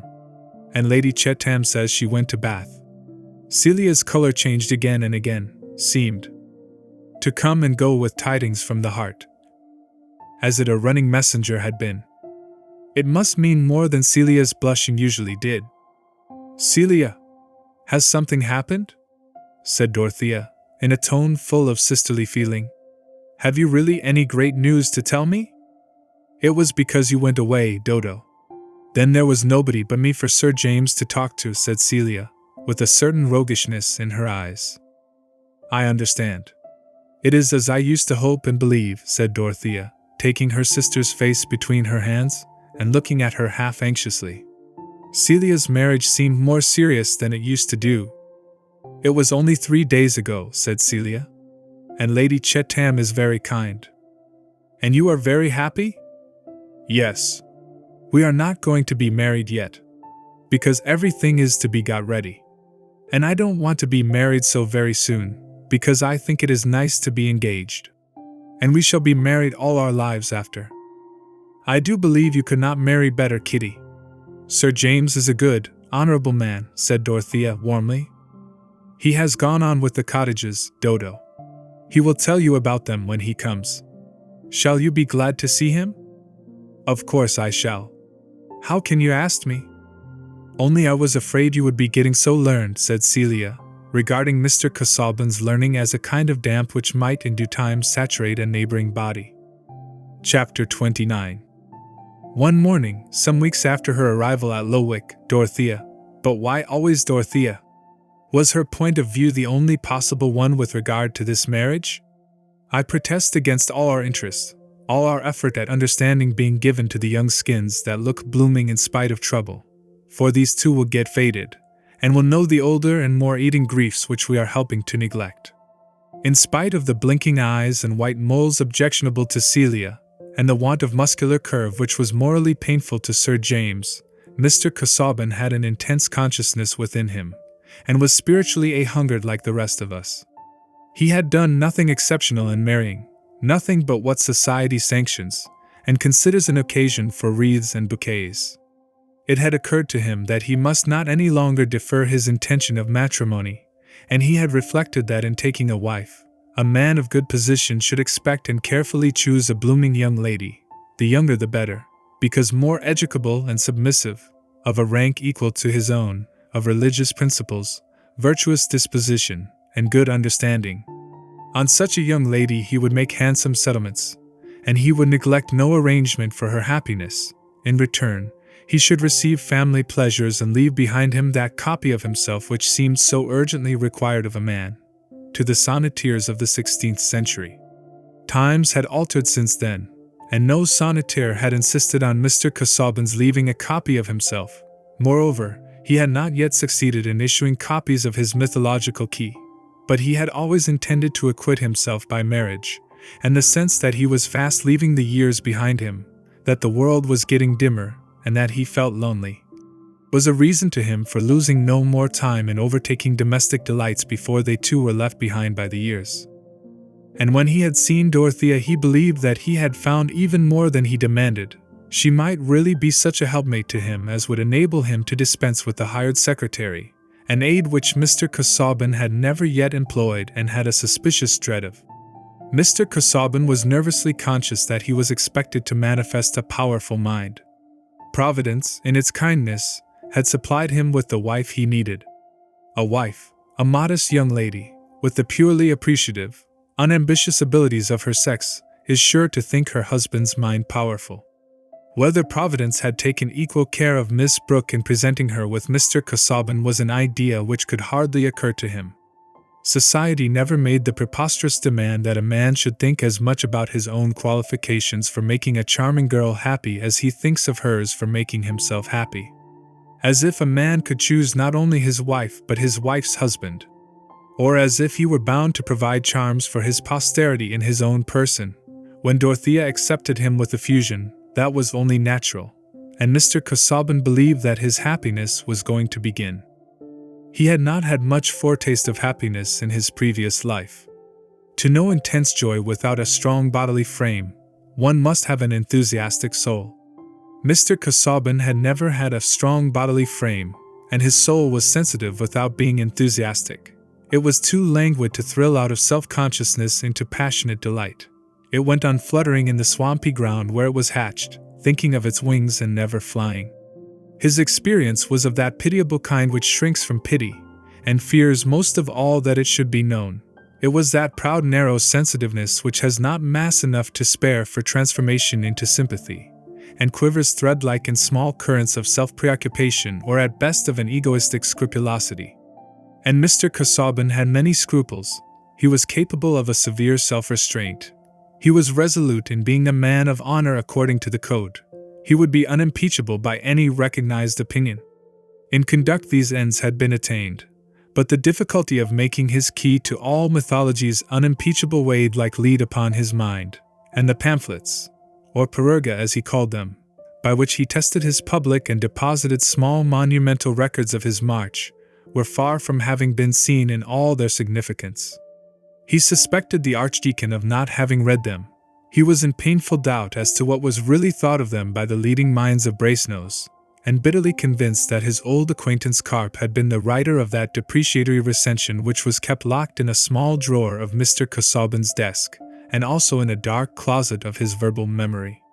These were heavy impressions to struggle against, and brought that melancholy embitterment which is the consequence of all excessive claim. Even his religious faith wavered with his wavering trust in his own authorship, and the consolations of the Christian hope in immortality seemed to lean on the immortality of the still unwritten key to all mythologies. For my part, one am very sorry for him. It is an uneasy lot at best, to be what we call highly taught, and yet not to enjoy, to be present at this great spectacle of life and never to be liberated from a small hungry shivering self, never to be fully possessed by the glory we behold, never to have our consciousness rapturously transformed into the vividness of a thought, the ardor of a passion, the energy of an action, but always to be scholarly and uninspired, ambitious and timid, scrupulous and dim-sighted. Becoming a dean or even a bishop would make little difference, I fear, to Mr. Casaubon's uneasiness. Doubtless some ancient Greek has observed that behind the big mask and the speaking trumpet, there must always be our poor little eyes peeping as usual, and our timorous lips more or less under anxious control. To this mental estate mapped out a quarter of a century before, to sensibilities thus fenced in, Mr. Casaubon had thought of annexing happiness with a lovely young bride. But even before marriage, as we have seen, he found himself under a new depression in the consciousness that the new bliss was not blissful to him. Inclination yearned back to its old, easier custom. And the deeper he went in domesticity, the more did the sense of acquitting himself and acting with propriety predominate over any other satisfaction. Marriage, like religion and erudition, nay, like authorship itself, was fated to become an outward requirement, and Edward Casaubon was bent on fulfilling unimpeachably all requirements. Even drawing Dorothea into use in his study, according to his own intention before marriage, was an effort which he was always tempted to defer, and but for her pleading insistence it might never have begun. But she had succeeded in making it a matter of course that she should take her place at an early hour in the library, and have work either of reading aloud or copying assigned her. The work had been easier to define because Mr. Casaubon had adopted an immediate intention. There was to be a new paragon, a small monograph on some lately traced indications concerning the Egyptian mysteries whereby certain assertions of Warburton's could be corrected. References were extensive even here, but not altogether shoreless, and sentences were actually to be written in the shape wherein they would be scanned by Brasenose and a less formidable posterity. These minor monumental productions were always exciting to Mr. Casaubon. Digestion was made difficult by the interference of citations, or by the rivalry of dialectical phrases ringing against each other in his brain. And from the first there was to be a Latin dedication about which everything was uncertain except that it was not to be addressed to Carp. It was a poisonous regret to Mr. Casaubon that he had once addressed a dedication to Carp in which he had numbered that member of the animal kingdom among the viros nullo evo perituros, a mistake which would infallibly lay the dedicator open to ridicule in the next age, and might even be chuckled over by Pike and Tench in the present. Thus Mr. Casaubon was in one of his busiest epochs, and as I began to say a little while ago, Dorothea joined him early in the library where he had breakfasted alone. Celia at this time was on a second visit to Lowick, probably the last before her marriage, and was in the drawing-room expecting Sir James. Dorothea had learned to read the signs of her husband's mood, and she saw that the morning had become more foggy there during the last hour. She was going silently to her desk when he said, in that distant tone which implied that he was discharging a disagreeable duty, "Dorothea, here is a letter for you, which was enclosed in one addressed to me." It was a letter of 2 pages, and she immediately looked at the signature. "Mr. Ladislaw, what can he have to say to me?" she exclaimed, in a tone of pleased surprise. "But," she added, looking at Mr. Casaubon, "I can imagine what he has written to you about." "You can, if you please, read the letter," said Mr. Casaubon, severely pointing to it with his pen, and not looking at her. "But I may as well say beforehand that I must decline the proposal it contains to pay a visit here. I trust one may be excused for desiring an interval of complete freedom from such distractions as have been hitherto inevitable, and especially from guests whose desultory vivacity makes their presence a fatigue." There had been no clashing of temper between Dorothea and her husband since that little explosion in Rome, which had left such strong traces in her mind that it had been easier ever since to quell emotion than to incur the consequence of venting it. But this ill-tempered anticipation that she could desire visits which might be disagreeable to her husband, this gratuitous defense of himself against selfish complaint on her part, was too sharp a sting to be meditated on until after it had been resented. Dorothea had thought that she could have been patient with John Milton, but she had never imagined him behaving in this way, and for a moment Mr. Casaubon seemed to be stupidly undiscerning and odiously unjust. Pity, that newborn babe which was by and by to rule many a storm within her, did not stride the blast on this occasion. With her first words, uttered in a tone that shook him, she startled Mr. Casaubon into looking at her, and meeting the flash of her eyes. "Why do you attribute to me a wish for anything that would annoy you? You speak to me as if I were something you had to contend against. Wait at least till I appear to consult my own pleasure apart from yours." "Dorothea, you are hasty," answered Mr. Casaubon, nervously. Decidedly, this woman was too young to be on the formidable level of wifehood, unless she had been pale and featureless and taken everything for granted. "I think it was you who were first hasty in your false suppositions about my feeling," said Dorothea, in the same tone. The fire was not dissipated yet, and she thought it was ignoble in her husband not to apologize to her. "We will, if you please, say no more on this subject, Dorothea. I have neither leisure nor energy for this kind of debate." Here Mr. Casaubon dipped his pen and made as if he would return to his writing, though his hand trembled so much that the words seemed to be written in an unknown character. There are answers which, in turning away wrath, only send it to the other end of the room, and to have a discussion coolly waived when you feel that justice is all on your own side is even more exasperating in marriage than in philosophy. Dorothea left Ladislaw's 2 letters unread on her husband's writing table and went to her own place, the scorn and indignation within her rejecting the reading of these letters, just as we hurl away any trash towards which we seem to have been suspected of mean cupidity.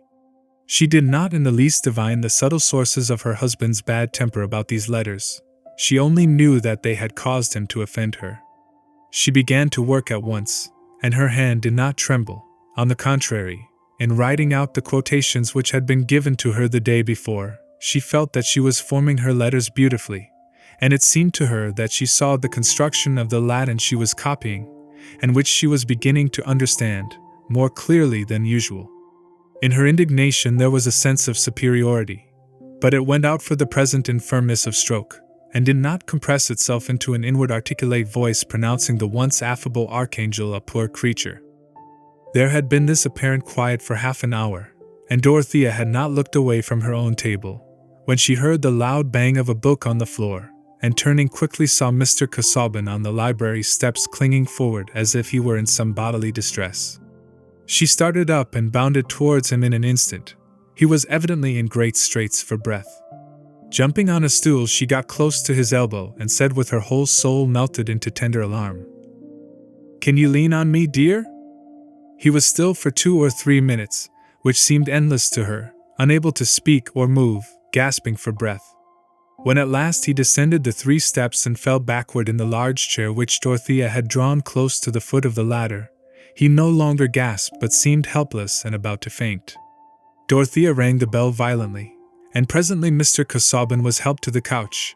He did not faint, and was gradually reviving, when Sir James Chetham came in, having been met in the hall with the news that Mr. Casaubon had had a fit in the library. "Good God! This is just what might have been expected," was his immediate thought. If his prophetic soul had been urged to particularize, it seemed to him that fits would have been the definite expression alighted upon. He asked his informant, the butler, whether the doctor had been sent for. The butler never knew his master to want the doctor before, but would it not be right to send for a physician? When Sir James entered the library, however, Mr. Casaubon could make some signs of his usual politeness, and Dorothea, who in the reaction from her first terror had been kneeling and sobbing by his side, now rose and herself proposed that someone should ride off for a medical man. "I recommend you to send for Lydgate," said Sir James. "My mother has called him in, and she has found him uncommonly clever. She has had a poor opinion of the physicians since my father's death." Dorothea appealed to her husband, and he made a silent sign of approval. So Mr. Lydgate was sent for, and he came wonderfully soon, for the messenger, who was Sir James Chetham's man and knew Mr. Lydgate, met him leading his horse along the Lowick road and giving his arm to Miss Vincy. Celia, in the drawing-room, had known nothing of the trouble till Sir James told her of it. After Dorothea's account, he no longer considered the illness a fit, but still something of that nature. "Poor dear Dodo, how dreadful," said Celia, feeling as much grieved as her own perfect happiness would allow. Her little hands were clasped, and enclosed by Sir James's as a bud is enfolded by a liberal calyx. "It is very shocking that Mr. Casaubon should be ill, but I never did like him. And I think he is not half fond enough of Dorothea, and he ought to be, for I am sure no one else would have had him. Do you think they would?" "I always thought it a horrible sacrifice of your sister," said Sir James. "Yes. But poor Dodo never did do what other people do, and I think she never will." "She is a noble creature," said the loyal-hearted Sir James. He had just had a fresh impression of this kind, as he had seen Dorothea stretching her tender arm under her husband's neck and looking at him with unspeakable sorrow. He did not know how much penitence there was in the sorrow. "Yes," said Celia, thinking it was very well for Sir James to say so, but he would not have been comfortable with Dodo. "Shall I go to her? Could I help her, do you think?" "I think it would be well for you just to go and see her before Lydgate comes," said Sir James, magnanimously. "Only don't stay long." While Celia was gone he walked up and down remembering what he had originally felt about Dorothea's engagement, and feeling a revival of his disgust at Mr. Brooke's indifference. If Cadwallader, if everyone else had regarded the affair as he, Sir James, had done, the marriage might have been hindered. It was wicked to let a young girl blindly decide her fate in that way, without any effort to save her. Sir James had long ceased to have any regrets on his own account. His heart was satisfied with his engagement to Celia. But he had a chivalrous nature. Was not the disinterested service of woman among the ideal glories of old chivalry? His disregarded love had not turned to bitterness. Its death had made sweet odors, floating memories that clung with a consecrating effect to Dorothea. He could remain her brotherly friend, interpreting her actions with generous trustfulness. Chapter 30. Mr. Casaubon had no second attack of equal severity with the first, and in a few days began to recover his usual condition. But Lydgate seemed to think the case worth a great deal of attention. He not only used his stethoscope, which had not become a matter of course in practice at that time, but sat quietly by his patient and watched him. To Mr. Casaubon's questions about himself, he replied that the source of the illness was the common error of intellectual men, a too eager and monotonous application. The remedy was to be satisfied with moderate work and to seek variety of relaxation. Mr. Brooke, who sat by on one occasion, suggested that Mr. Casaubon should go fishing, as Cadwallader did, and have a turning room, make toys, table legs, and that kind of thing. In short, you recommend me to anticipate the arrival of my second childhood, said poor Mr. Casaubon, with some bitterness. These things, he added, looking at Lydgate, would be to me such relaxation as toe-picking is to prisoners in a house of correction. I confess, said Lydgate, smiling, amusement is rather an unsatisfactory prescription. It is something like telling people to keep up their spirits. Perhaps I had better say that you must submit to be mildly bored rather than to go on working. Yes, yes, said Mr. Brooke. Get Dorothea to play backgammon with you in the evenings. And shuttlecock, now, I don't know a finer game than shuttlecock for the daytime.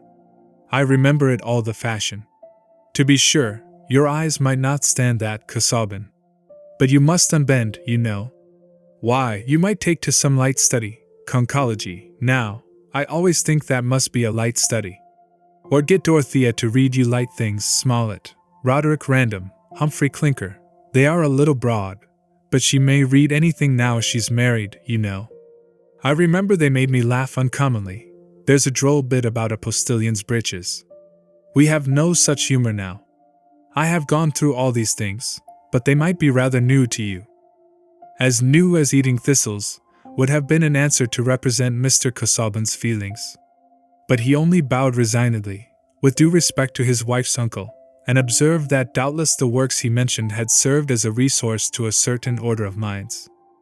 You see, said the able magistrate to Lydgate, when they were outside the door, Casaubon has been a little narrow. It leaves him rather at a loss when you forbid him his particular work, which I believe is something very deep indeed, in the line of research, you know. I would never give way to that. I was always versatile. But a clergyman is tied a little tight. If they would make him a bishop, now, he did a very good pamphlet for Peel. He would have more movement then, more show. He might get a little flesh. But I recommend you to talk to Mrs. Casaubon. She is clever enough for anything, is my niece. Tell her, her husband wants liveliness, diversion, put her on amusing tactics. Without Mr. Brooke's advice, Lydgate had determined on speaking to Dorothea. She had not been present while her uncle was throwing out his pleasant suggestions as to the mode in which life at Lowick might be enlivened, but she was usually by her husband's side, and the unaffected signs of intense anxiety in her face and voice about whatever touched his mind or health made a drama which Lydgate was inclined to watch. He said to himself that he was only doing right in telling her the truth about her husband's probable future, but he certainly thought also that it would be interesting to talk confidentially with her. A medical man likes to make psychological observations, and sometimes in the pursuit of such studies is too easily tempted into momentous prophecy which life and death easily set at naught. Lydgate had often been satirical on this gratuitous prediction, and he meant now to be guarded. He asked for Mrs. Casaubon, but being told that she was out walking, he was going away, when Dorothea and Celia appeared, both glowing from their struggle with the March wind. When Lydgate begged to speak with her alone, Dorothea opened the library door, which happened to be the nearest, thinking of nothing at the moment but what he might have to say about Mr. Casaubon. It was the first time she had entered this room since her husband had been taken ill, and the servant had chosen not to open the shutters. But there was light enough to read by from the narrow upper panes of the windows. "You will not mind this somber light," said Dorothea, standing in the middle of the room. "Since you forbade books, the library has been out of the question. But Mr. Casaubon will soon be here again, I hope. Is he not making progress?"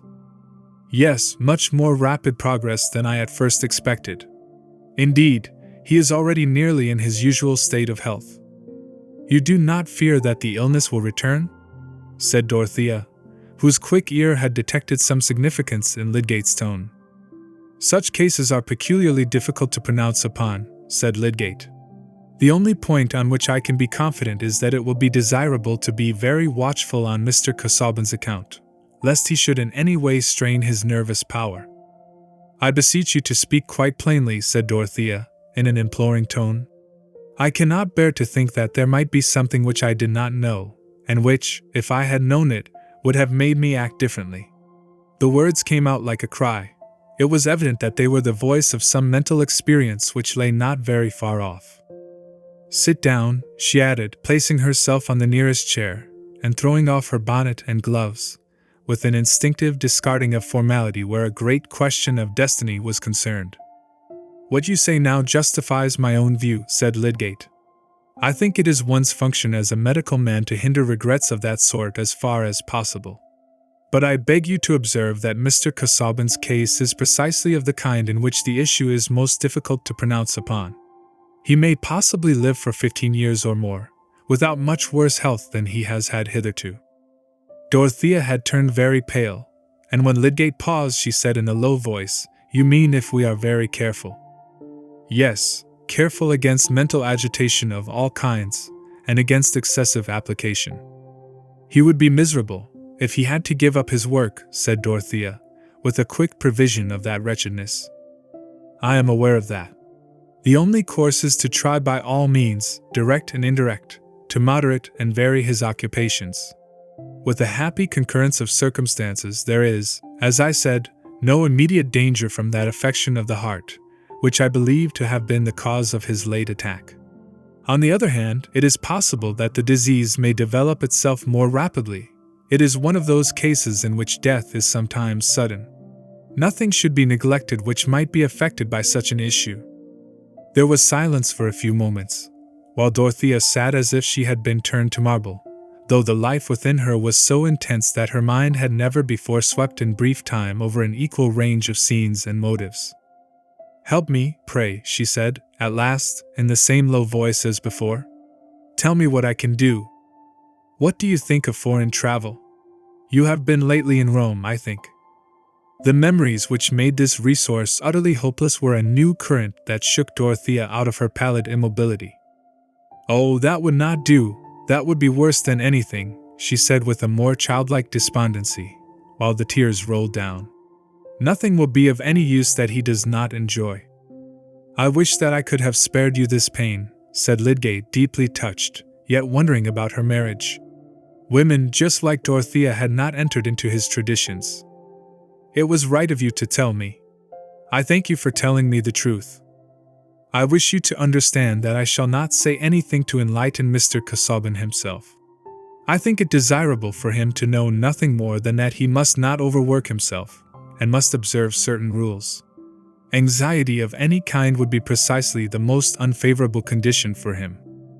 Lydgate rose, and Dorothea mechanically rose at the same time, unclasping her cloak and throwing it off as if it stifled her. He was bowing in quitting her, when an impulse which if she had been alone would have turned into a prayer, made her say with a sob in her voice, "Oh, you are a wise man, are you not? You know all about life and death. Advise me. Think what I can do. He has been laboring all his life and looking forward. He minds about nothing else, and I mind about nothing else." For years after Lydgate remembered the impression produced in him by this involuntary appeal, this cry from soul to soul, without other consciousness than their moving with kindred natures in the same embroiled medium, the same troublous fitfully illuminated life. But what could he say now except that he should see Mr. Casaubon again tomorrow? When he was gone, Dorothea's tears gushed forth, and relieved her stifling oppression. Then she dried her eyes, reminded that her distress must not be betrayed to her husband, and looked round the room thinking that she must order the servant to attend to it as usual, since Mr. Casaubon might now at any moment wish to enter. On his writing table there were letters which had lain untouched since the morning when he was taken ill, and among them, as Dorothea well remembered, there were young Ladislaw's letters, the one addressed to her still unopened. The associations of these letters had been made the more painful by that sudden attack of illness which she felt that the agitation caused by her anger might have helped to bring on. It would be time enough to read them when they were again thrust upon her, and she had had no inclination to fetch them from the library. But now it occurred to her that they should be put out of her husband's sight. Whatever might have been the sources of his annoyance about them, he must, if possible, not be annoyed again. And she ran her eyes first over the letter addressed to him to assure herself whether or not it would be necessary to write in order to hinder the offensive visit. Will wrote from Rome, and began by saying that his obligations to Mr. Casaubon were too deep for all thanks not to seem impertinent. It was plain that if he were not grateful, he must be the poorest-spirited rascal who had ever found a generous friend. To expand in wordy thanks would be like saying, I am honest. But Will had come to perceive that his defects which Mr. Casaubon had himself often pointed to, needed for their correction that more strenuous position which his relative's generosity had hitherto prevented from being inevitable. He trusted that he should make the best return, if return were possible, by showing the effectiveness of the education for which he was indebted, and by ceasing in future to need any diversion towards himself of funds on which others might have a better claim. He was coming to England, to try his fortune, as many other young men were obliged to do whose only capital was in their brains. His friend Naumann had desired him to take charge of the dispute, the picture painted for Mr. Casaubon, with whose permission, and Mrs. Casaubon's, Will would convey it to Lowick in person. A letter addressed to the poste restante in Paris within the fortnight would hinder him, if necessary, from arriving at an inconvenient moment. He enclosed a letter to Mrs. Casaubon in which he continued a discussion about art, begun with her in Rome. Opening her own letter, Dorothea saw that it was a lively continuation of his remonstrance with her fanatical sympathy and her want of sturdy neutral delight in things as they were, an outpouring of his young vivacity which it was impossible to read just now. She had immediately to consider what was to be done about the other letter. There was still time perhaps to prevent Will from coming to Lowick. Dorothea ended by giving the letter to her uncle, who was still in the house, and begging him to let Will know that Mr. Casaubon had been ill, and that his health would not allow the reception of any visitors. No one more ready than Mr. Brooke to write a letter. His only difficulty was to write a short one, and his ideas in this case expanded over the 3 large pages and the inward foldings. He had simply said to Dorothea, "To be sure, I will write, my dear. He's a very clever young fellow, this young Ladislaw. I dare say will be a rising young man. It's a good letter, marks his sense of things, you know. However, I will tell him about Casaubon." But the end of Mr. Brooke's pen was a thinking organ, evolving sentences, especially of a benevolent kind, before the rest of his mind could well overtake them. It expressed regrets and proposed remedies, which, when Mr. Brooke read them, seemed felicitously worded, surprisingly the right thing, and determined a sequel which he had never before thought of. In this case, his pen found it such a pity young Ladislaw should not have come into the neighborhood just at that time, in order that Mr. Brooke might make his acquaintance more fully, and that they might go over the long-neglected Italian drawings together. It also felt such an interest in a young man who was starting in life with a stock of ideas, that by the end of the 2nd page it had persuaded Mr. Brooke to invite young Ladislaw, since he could not be received at Lowick, to come to Tipton Grange. Why not? They could find a great many things to do together, and this was a period of peculiar growth. The political horizon was expanding, and, in short, Mr. Brooke's pen went off into a little speech which it had lately reported for that imperfectly edited organ, the Middlemarch Pioneer. While Mr. Brooke was sealing this letter, He felt elated with an influx of dim projects. A young man capable of putting ideas into form, the pioneer purchased to clear the pathway for a new candidate, documents utilized. Who knew what might come of it all? Since Celia was going to marry immediately, it would be very pleasant to have a young fellow at table with him, at least for a time. But he went away without telling Dorothea what he had put into the letter, for she was engaged with her husband, and, in fact, these things were of no importance to her. Chapter 31.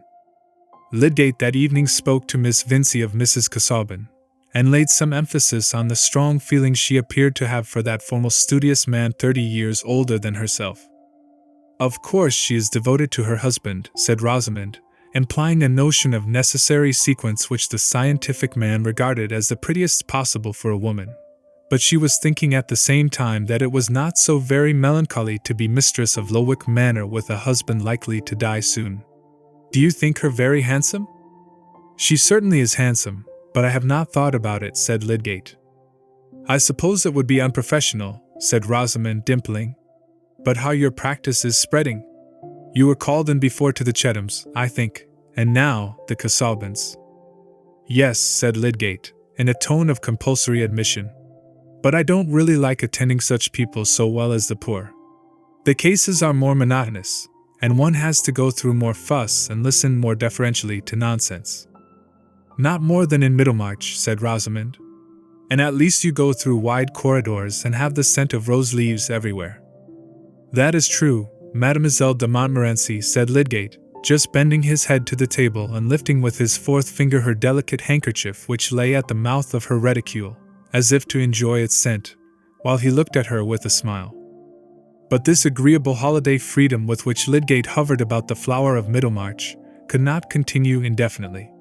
It was not more possible to find social isolation in that town than elsewhere, and two people persistently flirting could by no means escape from the various entanglements, weights, blows, clashings, motions, by which things severally go on.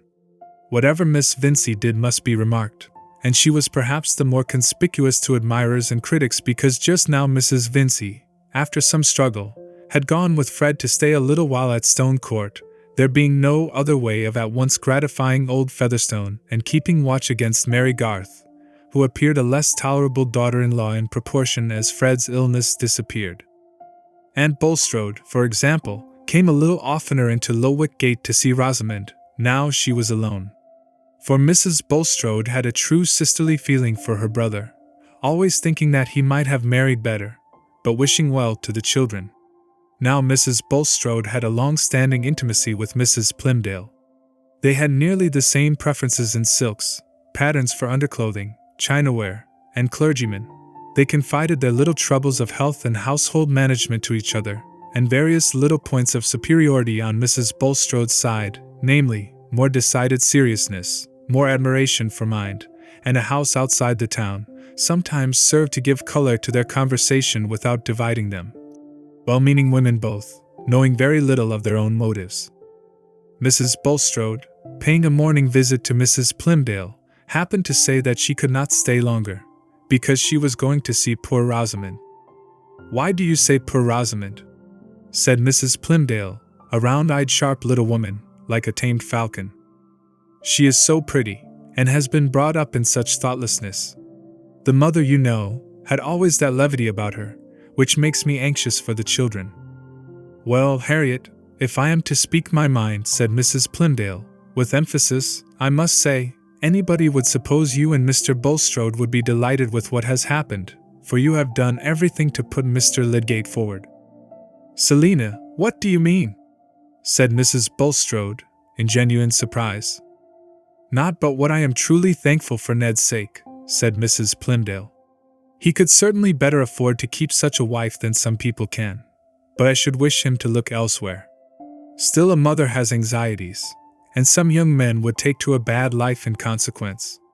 Besides, if I was obliged to speak, I should say I was not fond of strangers coming into a town." "I don't know, Selina," said Mrs. Bulstrode, with a little emphasis in her turn.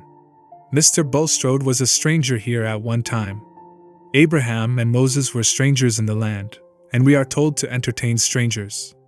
And especially," she added, after a slight pause, when they are unexceptionable. I was not speaking in a religious sense, Harriet. I spoke as a mother. Selina, I am sure you have never heard me say anything against a niece of mine marrying your son. Oh, it is pride in Miss Vincy.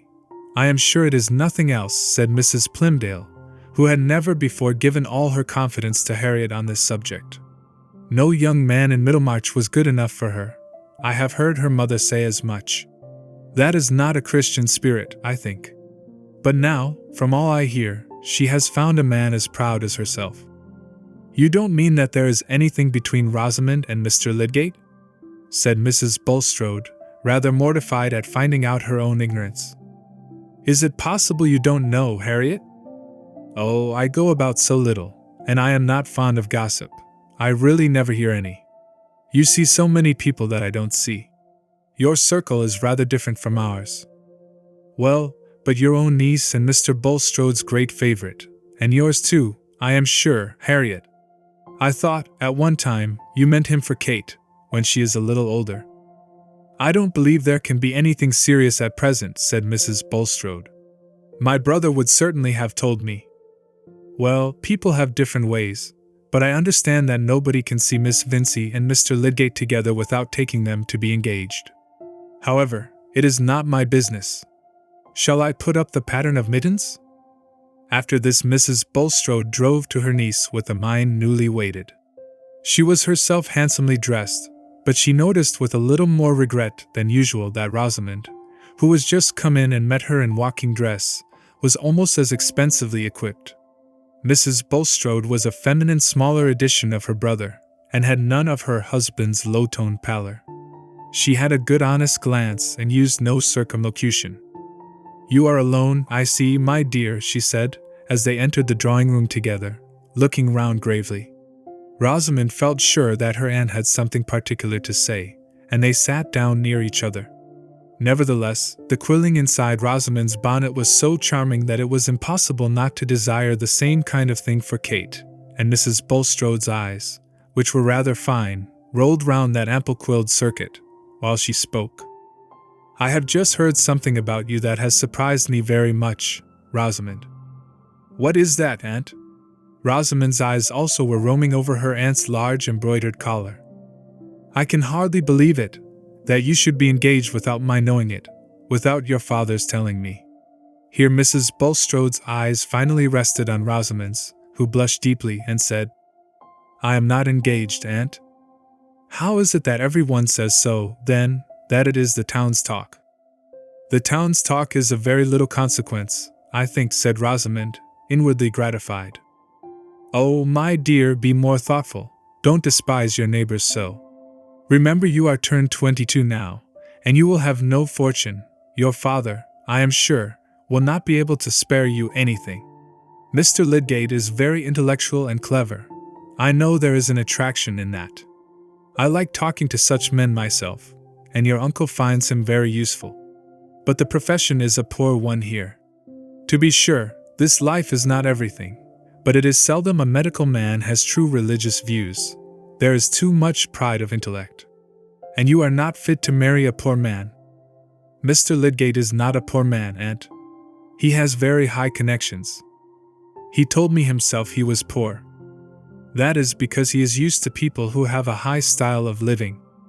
My dear Rosamond, you must not think of living in high style.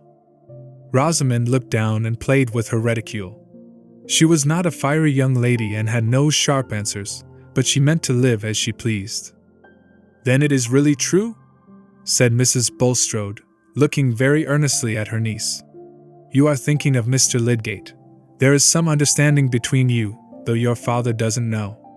Be open, my dear Rosamond. Mr. Lydgate has really made you an offer? Poor Rosamond's feelings were very unpleasant. She had been quite easy as to Lydgate's feeling and intention, but now when her aunt put this question she did not like being unable to say yes. Her pride was hurt, but her habitual control of manner helped her. Pray excuse me, Aunt.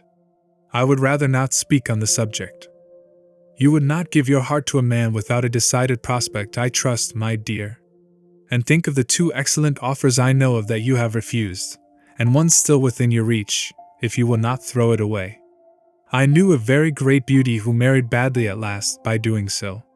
Mr. Ned Plymdale is a nice young man, some might think good-looking, and an only son, and a large business of that kind is better than a profession. Not that marrying is everything. I would have you seek first the kingdom of God. But a girl should keep her heart within her own power. I should never give it to Mr. Ned Plymdale, if it were. I have already refused him. If I loved, I should love at once and without change, said Rosamond, with a great sense of being a romantic heroine, and playing the part prettily. I see how it is, my dear, said Mrs. Bulstrode, in a melancholy voice, rising to go. You have allowed your affections to be engaged without return. No, indeed, aunt, said Rosamond, with emphasis. Then you are quite confident that Mr. Lydgate has a serious attachment to you? Rosamond's cheeks by this time were persistently burning, and she felt much mortification. She chose to be silent, and her aunt went away all the more convinced. Mr. Bulstrode, in things worldly and indifferent, was disposed to do what his wife bade him, and she now, without telling her reasons, desired him on the next opportunity to find out in conversation with Mr. Lydgate whether he had any intention of marrying soon. The result was a decided negative. Mr. Bulstrode, on being cross-questioned, showed that Lydgate had spoken as no man would who had any attachment that could issue in matrimony. Mrs. Bulstrode now felt that she had a serious duty before her, and she soon managed to arrange a tête-à-tête with Lydgate, in which she passed from inquiries about Fred Vincy's health, and expressions of her sincere anxiety for her brother's large family, to general remarks on the dangers which lay before young people with regard to their settlement in life. Young men were often wild and disappointing, making little return for the money spent on them, and a girl was exposed to many circumstances which might interfere with her prospects. Especially when she has great attractions, and her parents see much company, said Mrs. Bulstrode. Gentlemen pay her attention, and engross her all to themselves, for the mere pleasure of the moment, and that drives off others. I think it is a heavy responsibility, Mr. Lydgate, to interfere with the prospects of any girl. Here Mrs. Bulstrode fixed her eyes on him, with an unmistakable purpose of warning, if not of rebuke. Clearly, said Lydgate, looking at her, perhaps even staring a little in return.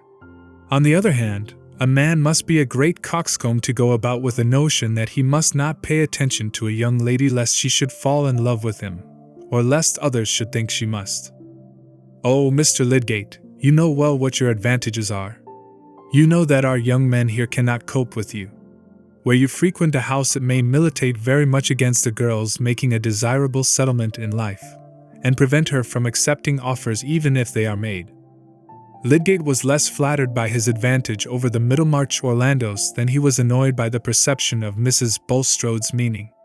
She felt that she had spoken as impressively as it was necessary to do, and that in using the superior word militate she had thrown a noble drapery over a mass of particulars which were still evident enough.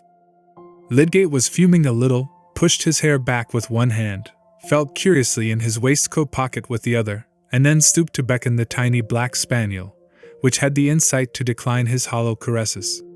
It would not have been decent to go away, because he had been dining with other guests, and had just taken tea. But Mrs. Bulstrode, having no doubt that she had been understood, turned the conversation. Solomon's Proverbs, I think, have omitted to say, that as the sore palate findeth grit, so an uneasy consciousness heareth innuendos. The next day Mr. Fairbrother, parting from Lydgate in the street, supposed that they should meet at Vincy's in the evening. Lydgate answered curtly, no, he had work to do. He must give up going out in the evening. What? You are going to get lashed to the mast, and are stopping your ears? Said the vicar. Well, if you don't mean to be won by the sirens, you are right to take precautions in time. A few days before, Lydgate would have taken no notice of these words as anything more than the vicar's usual way of putting things. They seemed now to convey an innuendo which confirmed the impression that he had been making a fool of himself and behaving so as to be misunderstood, not, he believed, by Rosamond herself. She, he felt sure, took everything as lightly as he intended it. She had an exquisite tact and insight in relation to all points of manners, but the people she lived among were blunderers and busybodies. However, the mistake should go no farther. He resolved, and kept his resolution, that he would not go to Mr. Vincy's except on business. Rosamond became very unhappy. The uneasiness first stirred by her aunt's questions grew and grew till at the end of 10 days that she had not seen Lydgate, it grew into terror at the blank that might possibly come, into foreboding of that ready, fatal sponge which so cheaply wipes out the hopes of mortals. The world would have a new dreariness for her, as a wilderness that a magician's spells had turned for a little while into a garden. She felt that she was beginning to know the pang of disappointed love, and that no other man could be the occasion of such delightful aerial building as she had been enjoying for the last 6 months. Poor Rosamond lost her appetite and felt as forlorn as Ariadne, as a charming stage Ariadne left behind with all her boxes full of costumes and no hope of a coach. There are many wonderful mixtures in the world which are all alike called love, and claim the privileges of a sublime rage which is an apology for everything, in literature and the drama. Happily Rosamond did not think of committing any desperate act. She plaited her fair hair as beautifully as usual, and kept herself proudly calm. Her most cheerful supposition was that her Aunt Bulstrode had interfered in some way to hinder Lydgate's visits. Everything was better than a spontaneous indifference in him. Any one who imagines 10 days too short a time, not for falling into leanness, lightness, or other measurable effects of passion, but for the whole spiritual circuit of alarmed conjecture and disappointment, is ignorant of what can go on in the elegant leisure of a young lady's mind. On the 11th day, however, Lydgate, when leaving Stone Court, was requested by Mrs. Vincy to let her husband know that there was a marked change in Mr. Featherstone's health, and that she wished him to come to Stone Court on that day. Now Lydgate might have called at the warehouse, or might have written a message on a leaf of his pocket-book and left it at the door. Yet these simple devices apparently did not occur to him, from which we may conclude that he had no strong objection to calling at the house at an hour when Mr. Vincy was not at home, and leaving the message with Miss Vincy. A man may, from various motives, decline to give his company, but perhaps not even a sage would be gratified that nobody missed him. It would be a graceful, easy way of piecing on the new habits to the old, to have a few playful words with Rosamond about his resistance to dissipation, and his firm resolve to take long fasts even from sweet sounds. It must be confessed, also, that momentary speculations as to all the possible grounds for Mrs. Bulstrode's hints had managed to get woven like slight clinging hairs into the more substantial web of his thoughts. Miss Vincy was alone, and blushed so deeply when Lydgate came in that he felt a corresponding embarrassment, and instead of any playfulness, he began at once to speak of his reason for calling, and to beg her, almost formally, to deliver the message to her father. Rosamond, who at the first moment felt as if her happiness were returning, was keenly hurt by Lydgate's manner. Her blush had departed, and she assented coldly, without adding an unnecessary word, some trivial chainwork which she had in her hands enabling her to avoid looking at Lydgate higher than his chin. In all failures, the beginning is certainly the half of the whole. After sitting 2 long moments while he moved his whip and could say nothing, Lydgate rose to go, and Rosamond, made nervous by her struggle between mortification and the wish not to betray it, dropped her chain as if startled, and rose too, mechanically. Lydgate instantaneously stooped to pick up the chain. When he rose he was very near to a lovely little face set on a fair long neck which he had been used to see turning about under the most perfect management of self-contented grace. But as he raised his eyes now he saw a certain helpless quivering which touched him quite newly, and made him look at Rosamond with a questioning flash. At this moment she was as natural as she had ever been when she was 5 years old. She felt that her tears had risen, and it was no use to try to do anything else than let them stay like water on a blue flower or let them fall over her cheeks, even as they would. That moment of naturalness was the crystallizing feather touch. It shook flirtation into love. Remember that the ambitious man who was looking at those forget-me-nots under the water was very warm-hearted and rash. He did not know where the chain went. An idea had thrilled through the recesses within him which had a miraculous effect in raising the power of passionate love lying buried there in no sealed sepulchre, but under the lightest, easily pierced mold. His words were quite abrupt and awkward, but the tone made them sound like an ardent, appealing avowal. "What is the matter? You are distressed. Tell me, pray." Rosamond had never been spoken to in such tones before. I am not sure that she knew what the words were, but she looked at Lydgate, and the tears fell over her cheeks. There could have been no more complete answer than that silence, and Lydgate, forgetting everything else, completely mastered by the outrush of tenderness at the sudden belief that this sweet young creature depended on him for her joy, actually put his arms round her, folding her gently and protectingly. He was used to being gentle with the weak and suffering, and kissed each of the two large tears. This was a strange way of arriving at an understanding, but it was a short way. Rosamond was not angry, but she moved backward a little in timid happiness, and Lydgate could now sit near her and speak less incompletely. Rosamond had to make her little confession, and he poured out words of gratitude and tenderness with impulsive lavishment. In half an hour he left the house an engaged man, whose soul was not his own, but the woman's to whom he had bound himself. He came again in the evening to speak with Mr. Vincy, who, just returned from Stone Court, was feeling sure that it would not be long before he heard of Mr. Featherstone's demise. The felicitous word demise, which had seasonably occurred to him, had raised his spirits even above their usual evening pitch. The right word is always a power, and communicates its definiteness to our action. Considered as a demise, old Featherstone's death assumed a merely legal aspect, so that Mr. Vincy could tap his snuff-box over it and be jovial, without even an intermittent affectation of solemnity, and Mr. Vincy hated both solemnity and affectation.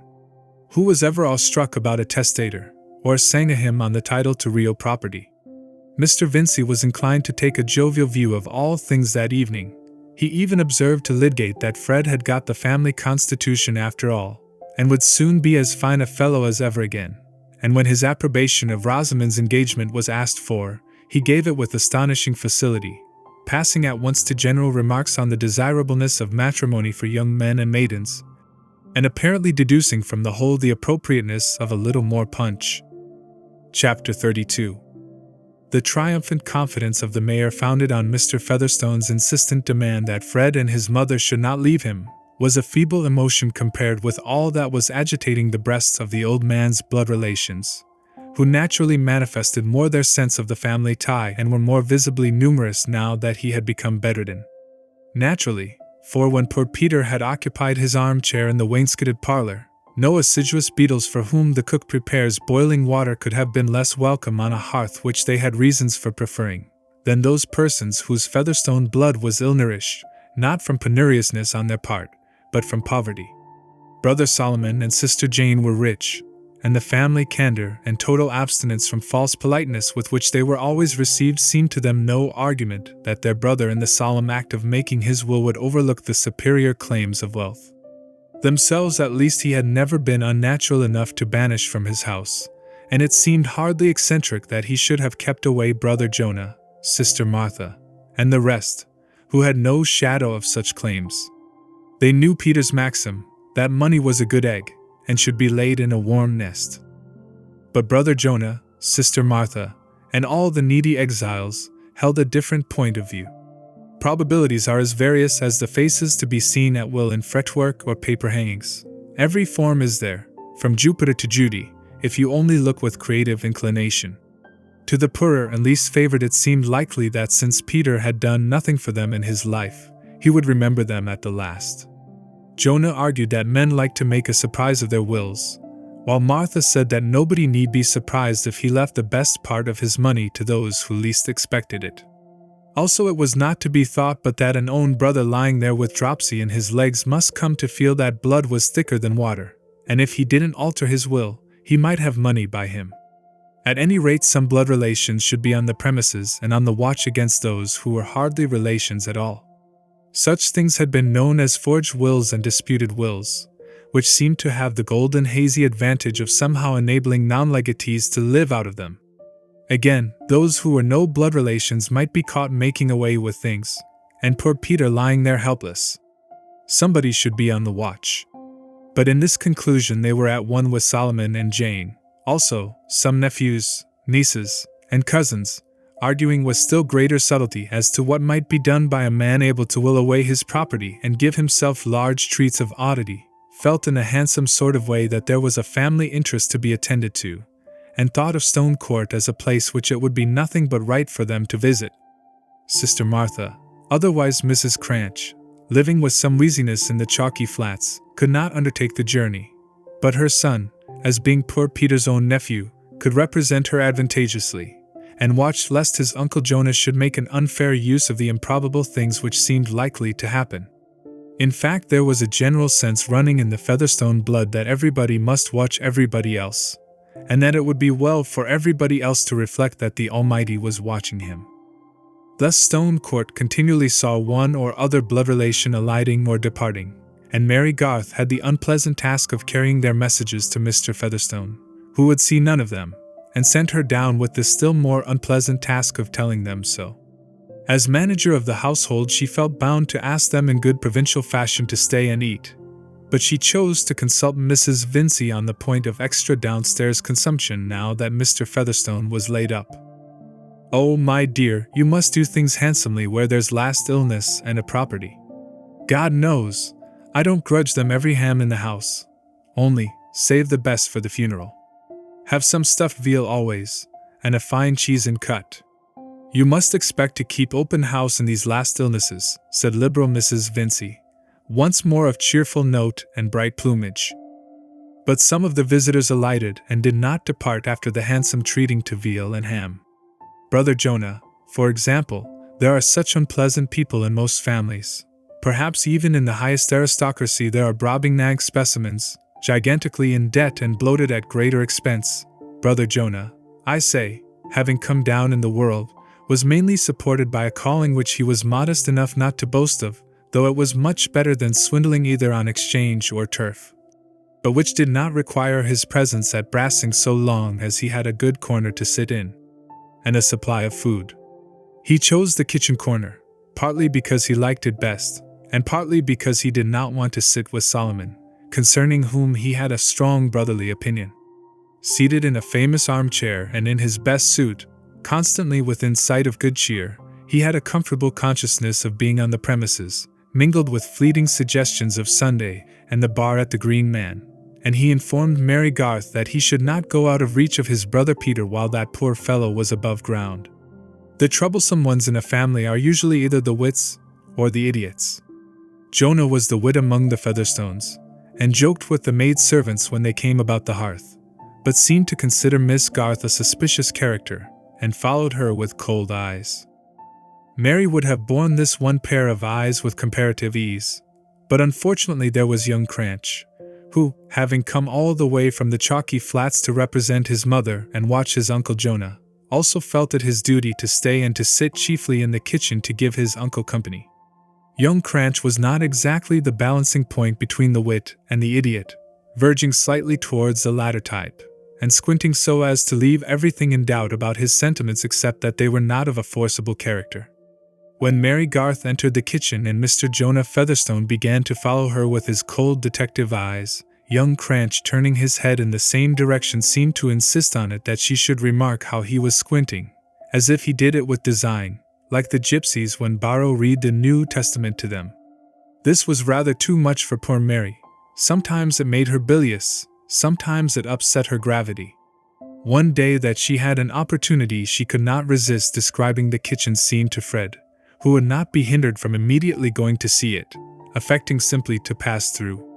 But no sooner did he face the four eyes than he had to rush through the nearest door, which happened to lead to the dairy, and there under the high roof and among the pans he gave way to laughter which made a hollow resonance perfectly audible in the kitchen. He fled by another doorway, but Mr. Jonah, who had not before seen Fred's white complexion, long legs, and pinched delicacy of face, prepared many sarcasms in which these points of appearance were wittily combined with the lowest moral attributes. "Why, Tom, you don't wear such gentlemanly trousers. You haven't got half such fine long legs," said Jonah to his nephew, winking at the same time, to imply that there was something more in these statements than their undeniableness. Tom looked at his legs, but left it uncertain whether he preferred his moral advantages to a more vicious length of limb and reprehensible gentility of trouser. In the large wainscoted parlor, too, there were constantly pairs of eyes on the watch, and own relatives eager to be sitters up. Many came, lunched, and departed, but Brother Solomon and the lady who had been Jane Featherstone for 25 years before she was Mrs. Wall found it good to be there every day for hours, without other calculable occupation than that of observing the cunning Mary Garth, who was so deep that she could be found out in nothing, and giving occasional dry, wrinkly indications of crying, as if capable of torrents in a wetter season, at the thought that they were not allowed to go into Mr. Featherstone's room. For the old man's dislike of his own family seemed to get stronger, as he got less able to amuse himself by saying biting things to them. Too languid to sting, he had the more venom refluent in his blood. Not fully believing the message sent through Mary Garth, they had presented themselves together within the door of the bedroom, both in black, Mrs. Wall having a white handkerchief partially unfolded in her hand, and both with faces in a sort of half-mourning purple, while Mrs. Vincy, with her pink cheeks and pink ribbons flying, was actually administering a cordial to their own brother, and the light-complexioned Fred, his short hair curling as might be expected in a gambler's, was lolling at his ease in a large chair. Old Featherstone no sooner caught sight of these funereal figures appearing in spite of his orders than rage came to strengthen him more successfully than the cordial. He was propped up on a bed rest, and always had his gold-headed stick lying by him. He seized it now and swept it backwards and forwards in as large an area as he could, apparently to ban these ugly spectres, crying in a hoarse sort of screech, "Back, back, Mrs. Wall! Back, Solomon!" "Oh, brother Peter," Mrs. Wall began, but Solomon put his hand before her repressingly. He was a large-cheeked man, nearly 70, with small furtive eyes, and was not only of much blander temper but thought himself much deeper than his brother Peter, indeed not likely to be deceived in any of his fellow men, inasmuch as they could not well be more greedy and deceitful than he suspected them of being.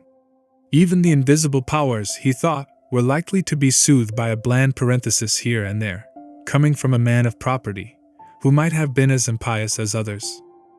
"Brother Peter," he said, in a wheedling yet gravely official tone, "it's nothing but right I should speak to you about the 3 Crofts and the manganese. The Almighty knows what I've got on my mind."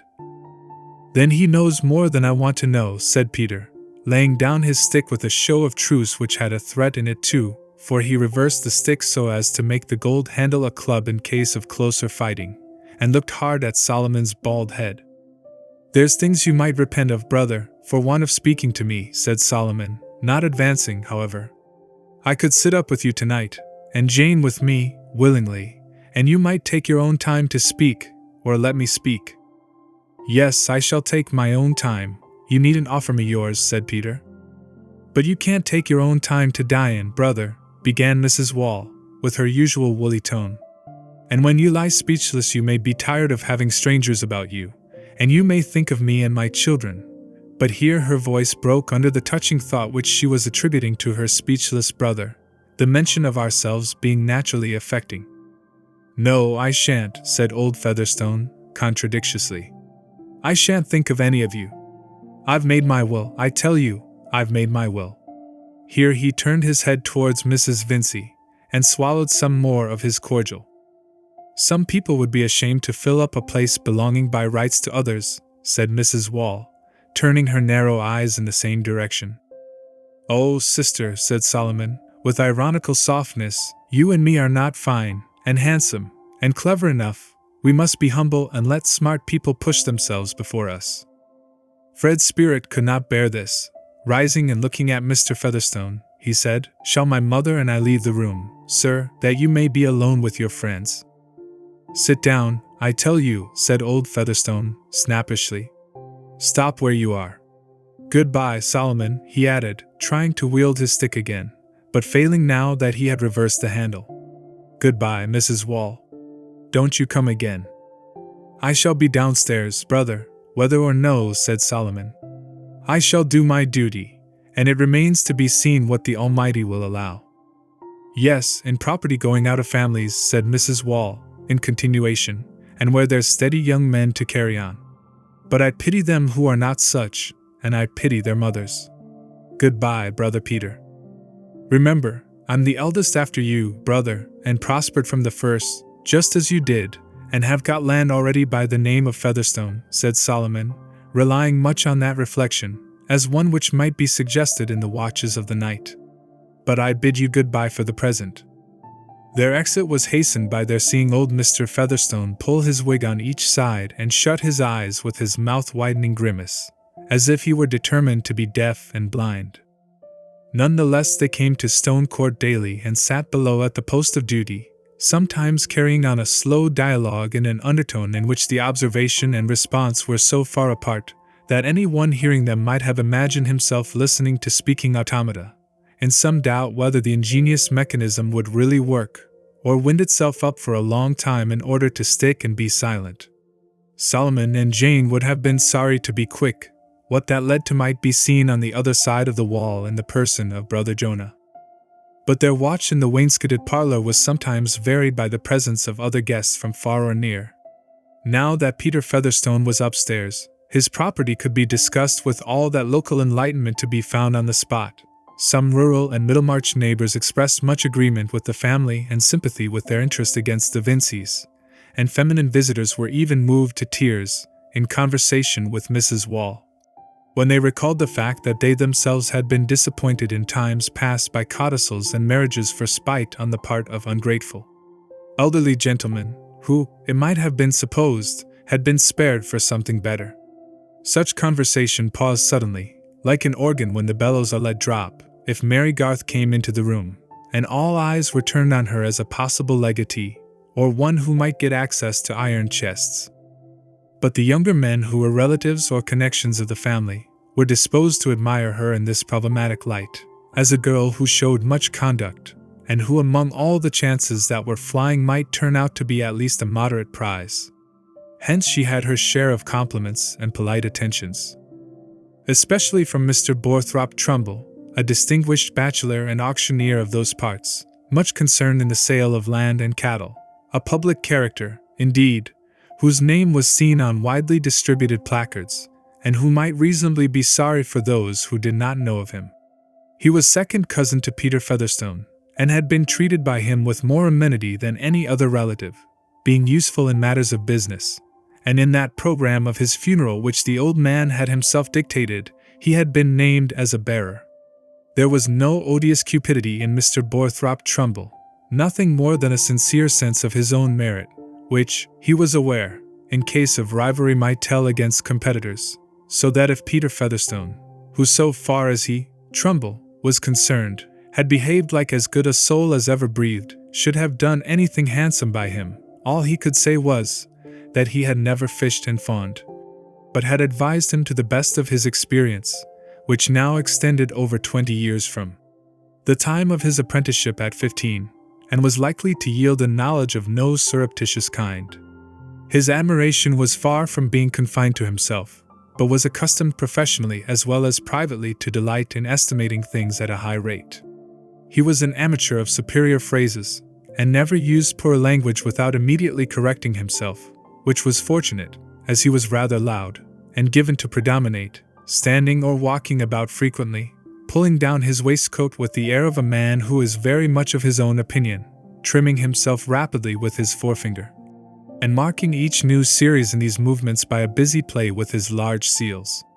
There was occasionally a little fierceness in his demeanor, but it was directed chiefly against false opinion, of which there is so much to correct in the world that a man of some reading and experience necessarily has his patience tried.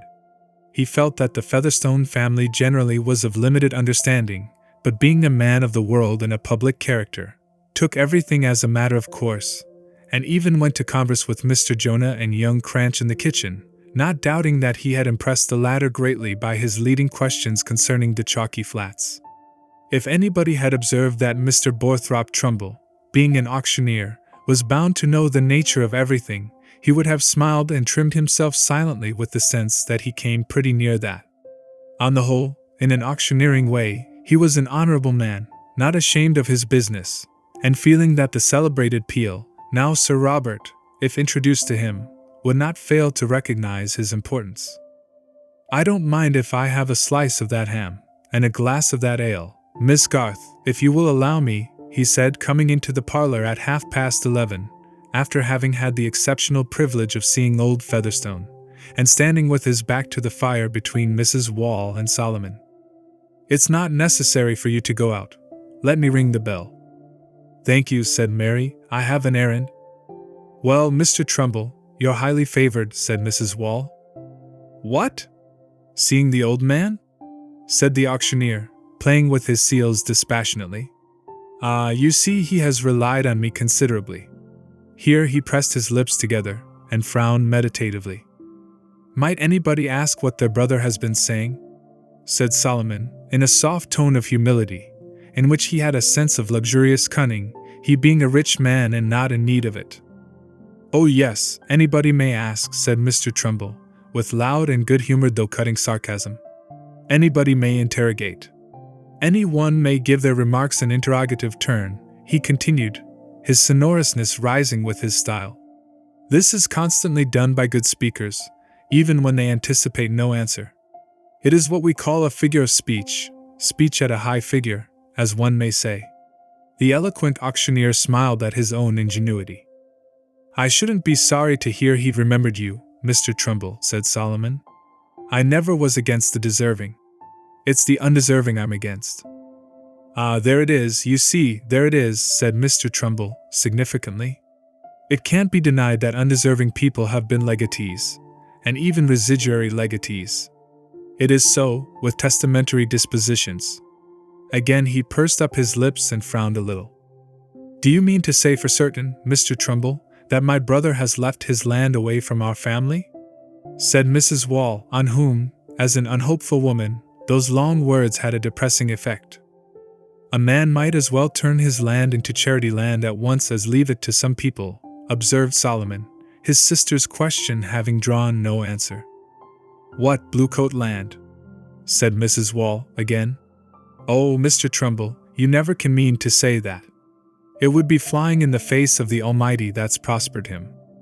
While Mrs. Wall was speaking, Mr. Borthrop Trumbull walked away from the fireplace towards the window, patrolling with his forefinger round the inside of his stock, then along his whiskers and the curves of his hair. He now walked to Miss Garth's worktable, opened a book which lay there and read the title aloud with pompous emphasis as if he were offering it for sale. "And of Geierstein, pronounced Geierstein, or The Maiden of the Mist, by the author of Waverley."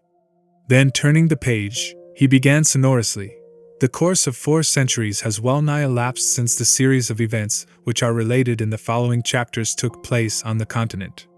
He pronounced the last truly admirable word with the accent on the last syllable, not as unaware of vulgar usage, but feeling that this novel delivery enhanced the sonorous beauty which his reading had given to the whole. And now the servant came in with the tray, so that the moments for answering Mrs. Wall's question had gone by safely, while she and Solomon, watching Mr. Trumbull's movements, were thinking that high learning interfered sadly with serious affairs.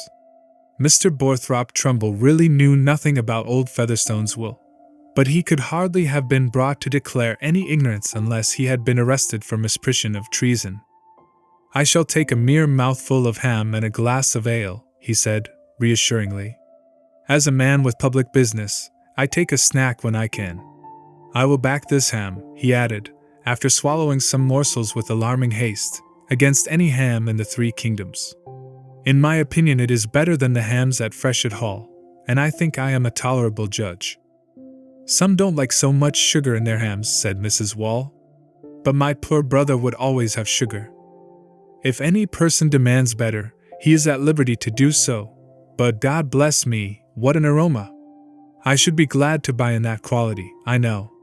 There is some gratification to a gentleman," here Mr. Trumbull's voice conveyed an emotional remonstrance, "in having this kind of ham set on his table."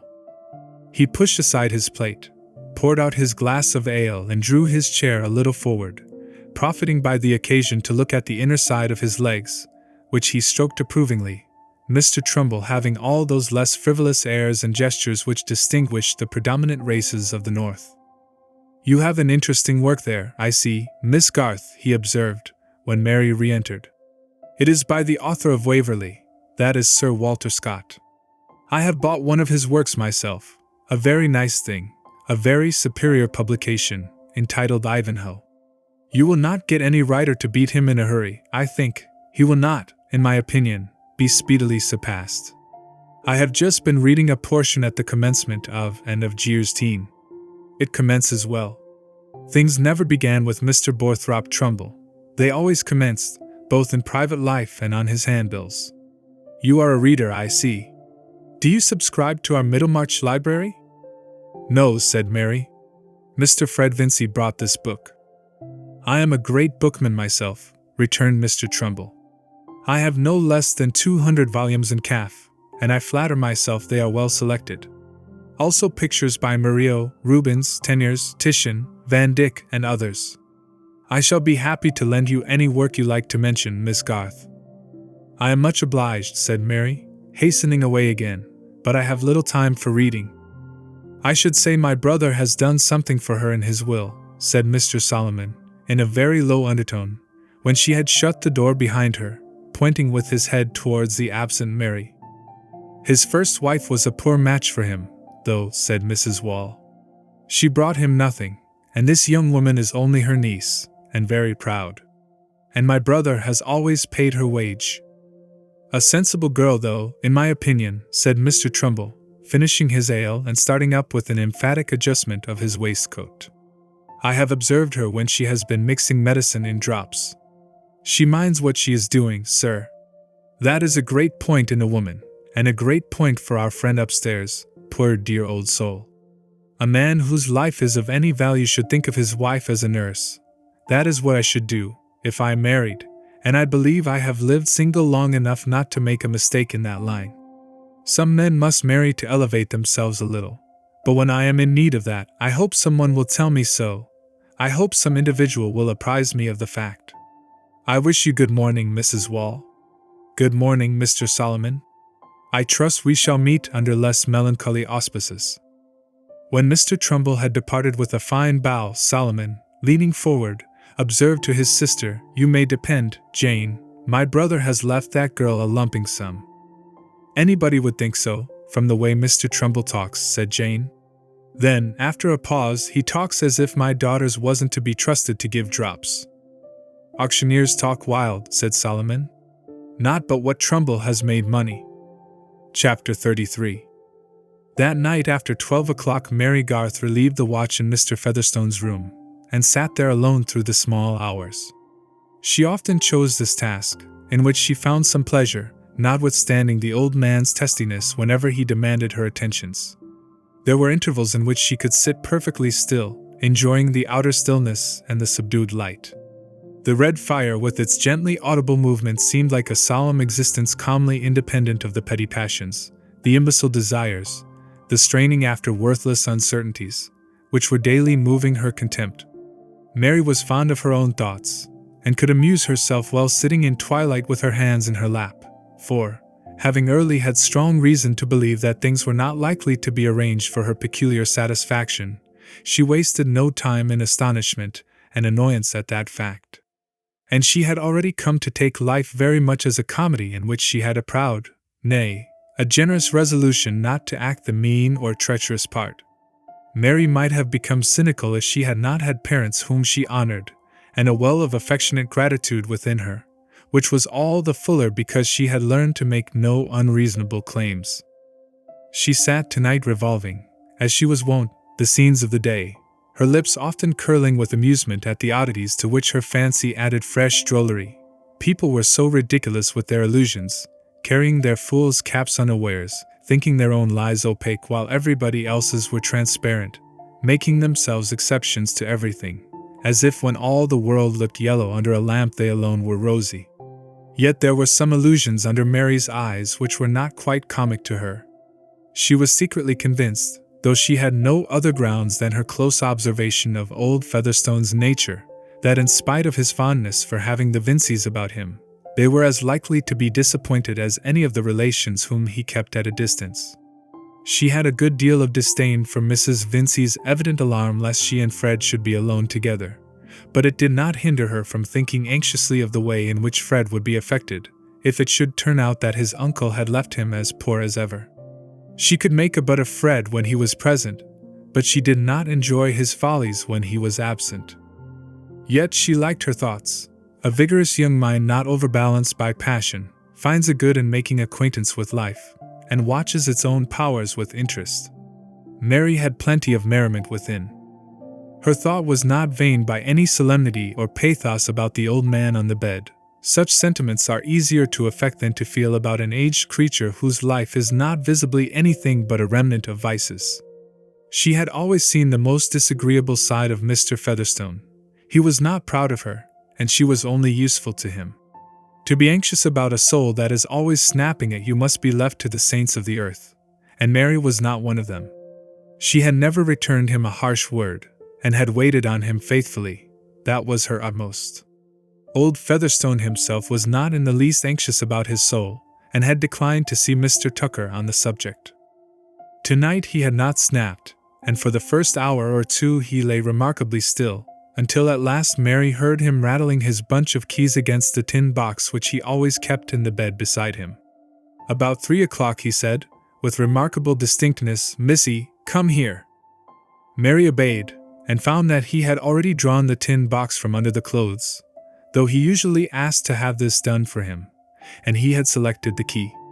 He now unlocked the box, and drawing from it another key, looked straight at her with eyes that seemed to have recovered all their sharpness, and said, "How many of them are in the house?" "You mean of your own relations, sir," said Mary, well used to the old man's way of speech. He nodded slightly, and she went on. "Mr. Jonah Featherstone and young Cranch are sleeping here." "Oh, aye, they stick, do they? And the rest, they come every day, I'll warrant, Solomon and Jane, and all the young UNS? They come peeping, and counting and casting up?" "Not all of them every day. Mr. Solomon and Mrs. Wall are here every day, and the others come often." The old man listened with a grimace while she spoke, and then said, relaxing his face, "The more fools they. You hearken, Missy. It's 3 o'clock in the morning, and I've got all my faculties as well as ever I had in my life. I know all my property, and where the money's put out, and everything.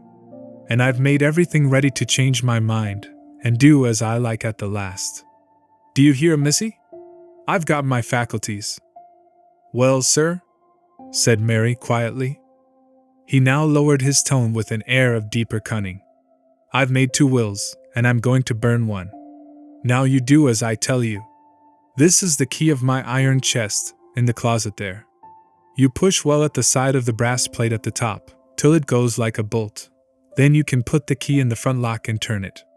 See and do that, and take out the topmost paper, last will and testament, big printed."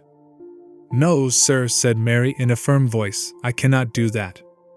"Not do it? I tell you, you must," said the old man, his voice beginning to shake under the shock of this resistance. "I cannot touch your iron chest or your will.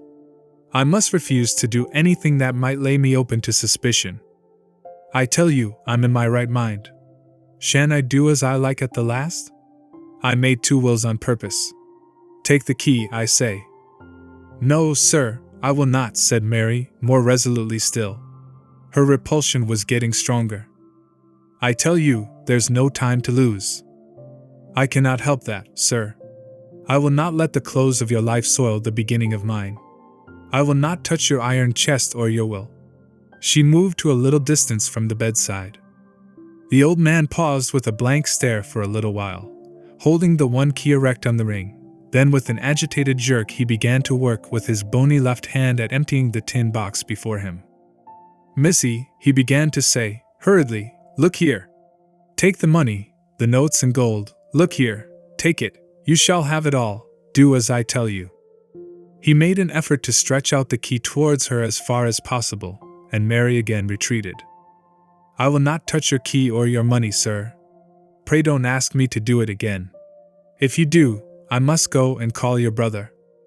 He let his hand fall, and for the first time in her life Mary saw old Peter Featherstone begin to cry childishly.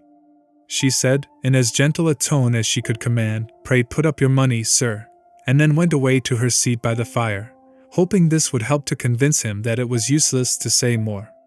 Presently he rallied and said eagerly, "Look here, then. Call the young chap, call Fred Vincy." Mary's heart began to beat more quickly.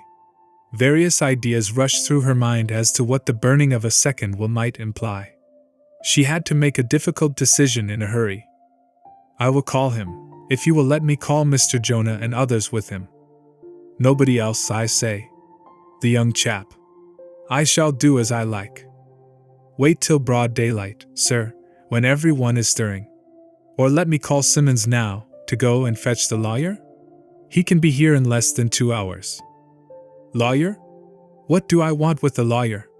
Nobody shall know, I say, nobody shall know. I shall do as I like.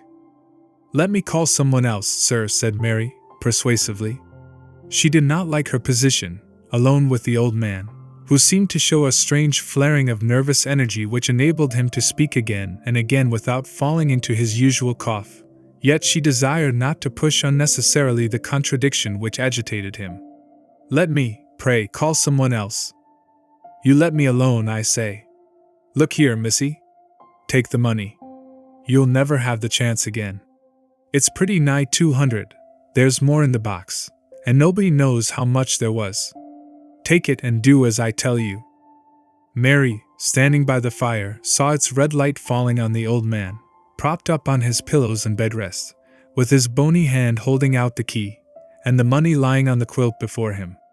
She never forgot that vision of a man wanting to do as he liked at the last. But the way in which he had put the offer of the money urged her to speak with harder resolution than ever. It is of no use, sir. I will not do it. Put up your money. I will not touch your money. I will do anything else I can to comfort you, but I will not touch your keys or your money.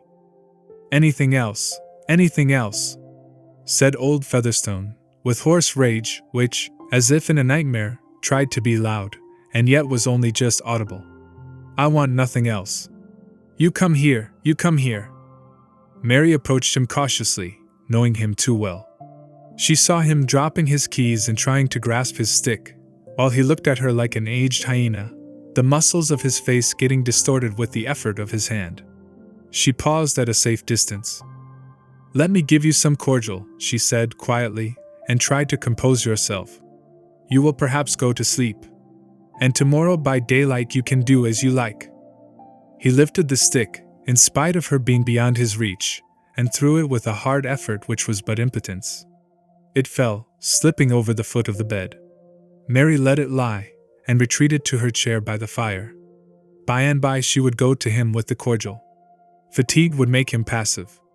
It was getting towards the chillest moment of the morning, the fire had got low, and she could see through the chink between the marine window curtains the light whitened by the blind. Having put some wood on the fire and thrown a shawl over her, she sat down, hoping that Mr. Featherstone might now fall asleep. If she went near him the irritation might be kept up. He had said nothing after throwing the stick, but she had seen him taking his keys again and laying his right hand on the money. He did not put it up, however, and she thought that he was dropping off to sleep. But Mary herself began to be more agitated by the remembrance of what she had gone through than she had been by the reality, questioning those acts of hers which had come imperatively and excluded all question in the critical moment. Presently the dry wood sent out a flame which illuminated every crevice, and Mary saw that the old man was lying quietly with his head turned a little on one side. She went towards him with inaudible steps, and thought that his face looked strangely motionless. But the next moment the movement of the flame communicating itself to all objects made her uncertain. The violent beating of her heart rendered her perception so doubtful that even when she touched him and listened for his breathing, she could not trust her conclusions. She went to the window and gently propped aside the curtain and blind, so that the still light of the sky fell on the bed. The next moment she ran to the bell and rang it energetically. In a very little while there was no longer any doubt that Peter Featherstone was dead, with his right hand clasping the keys, and his left hand lying on the heap of notes and gold.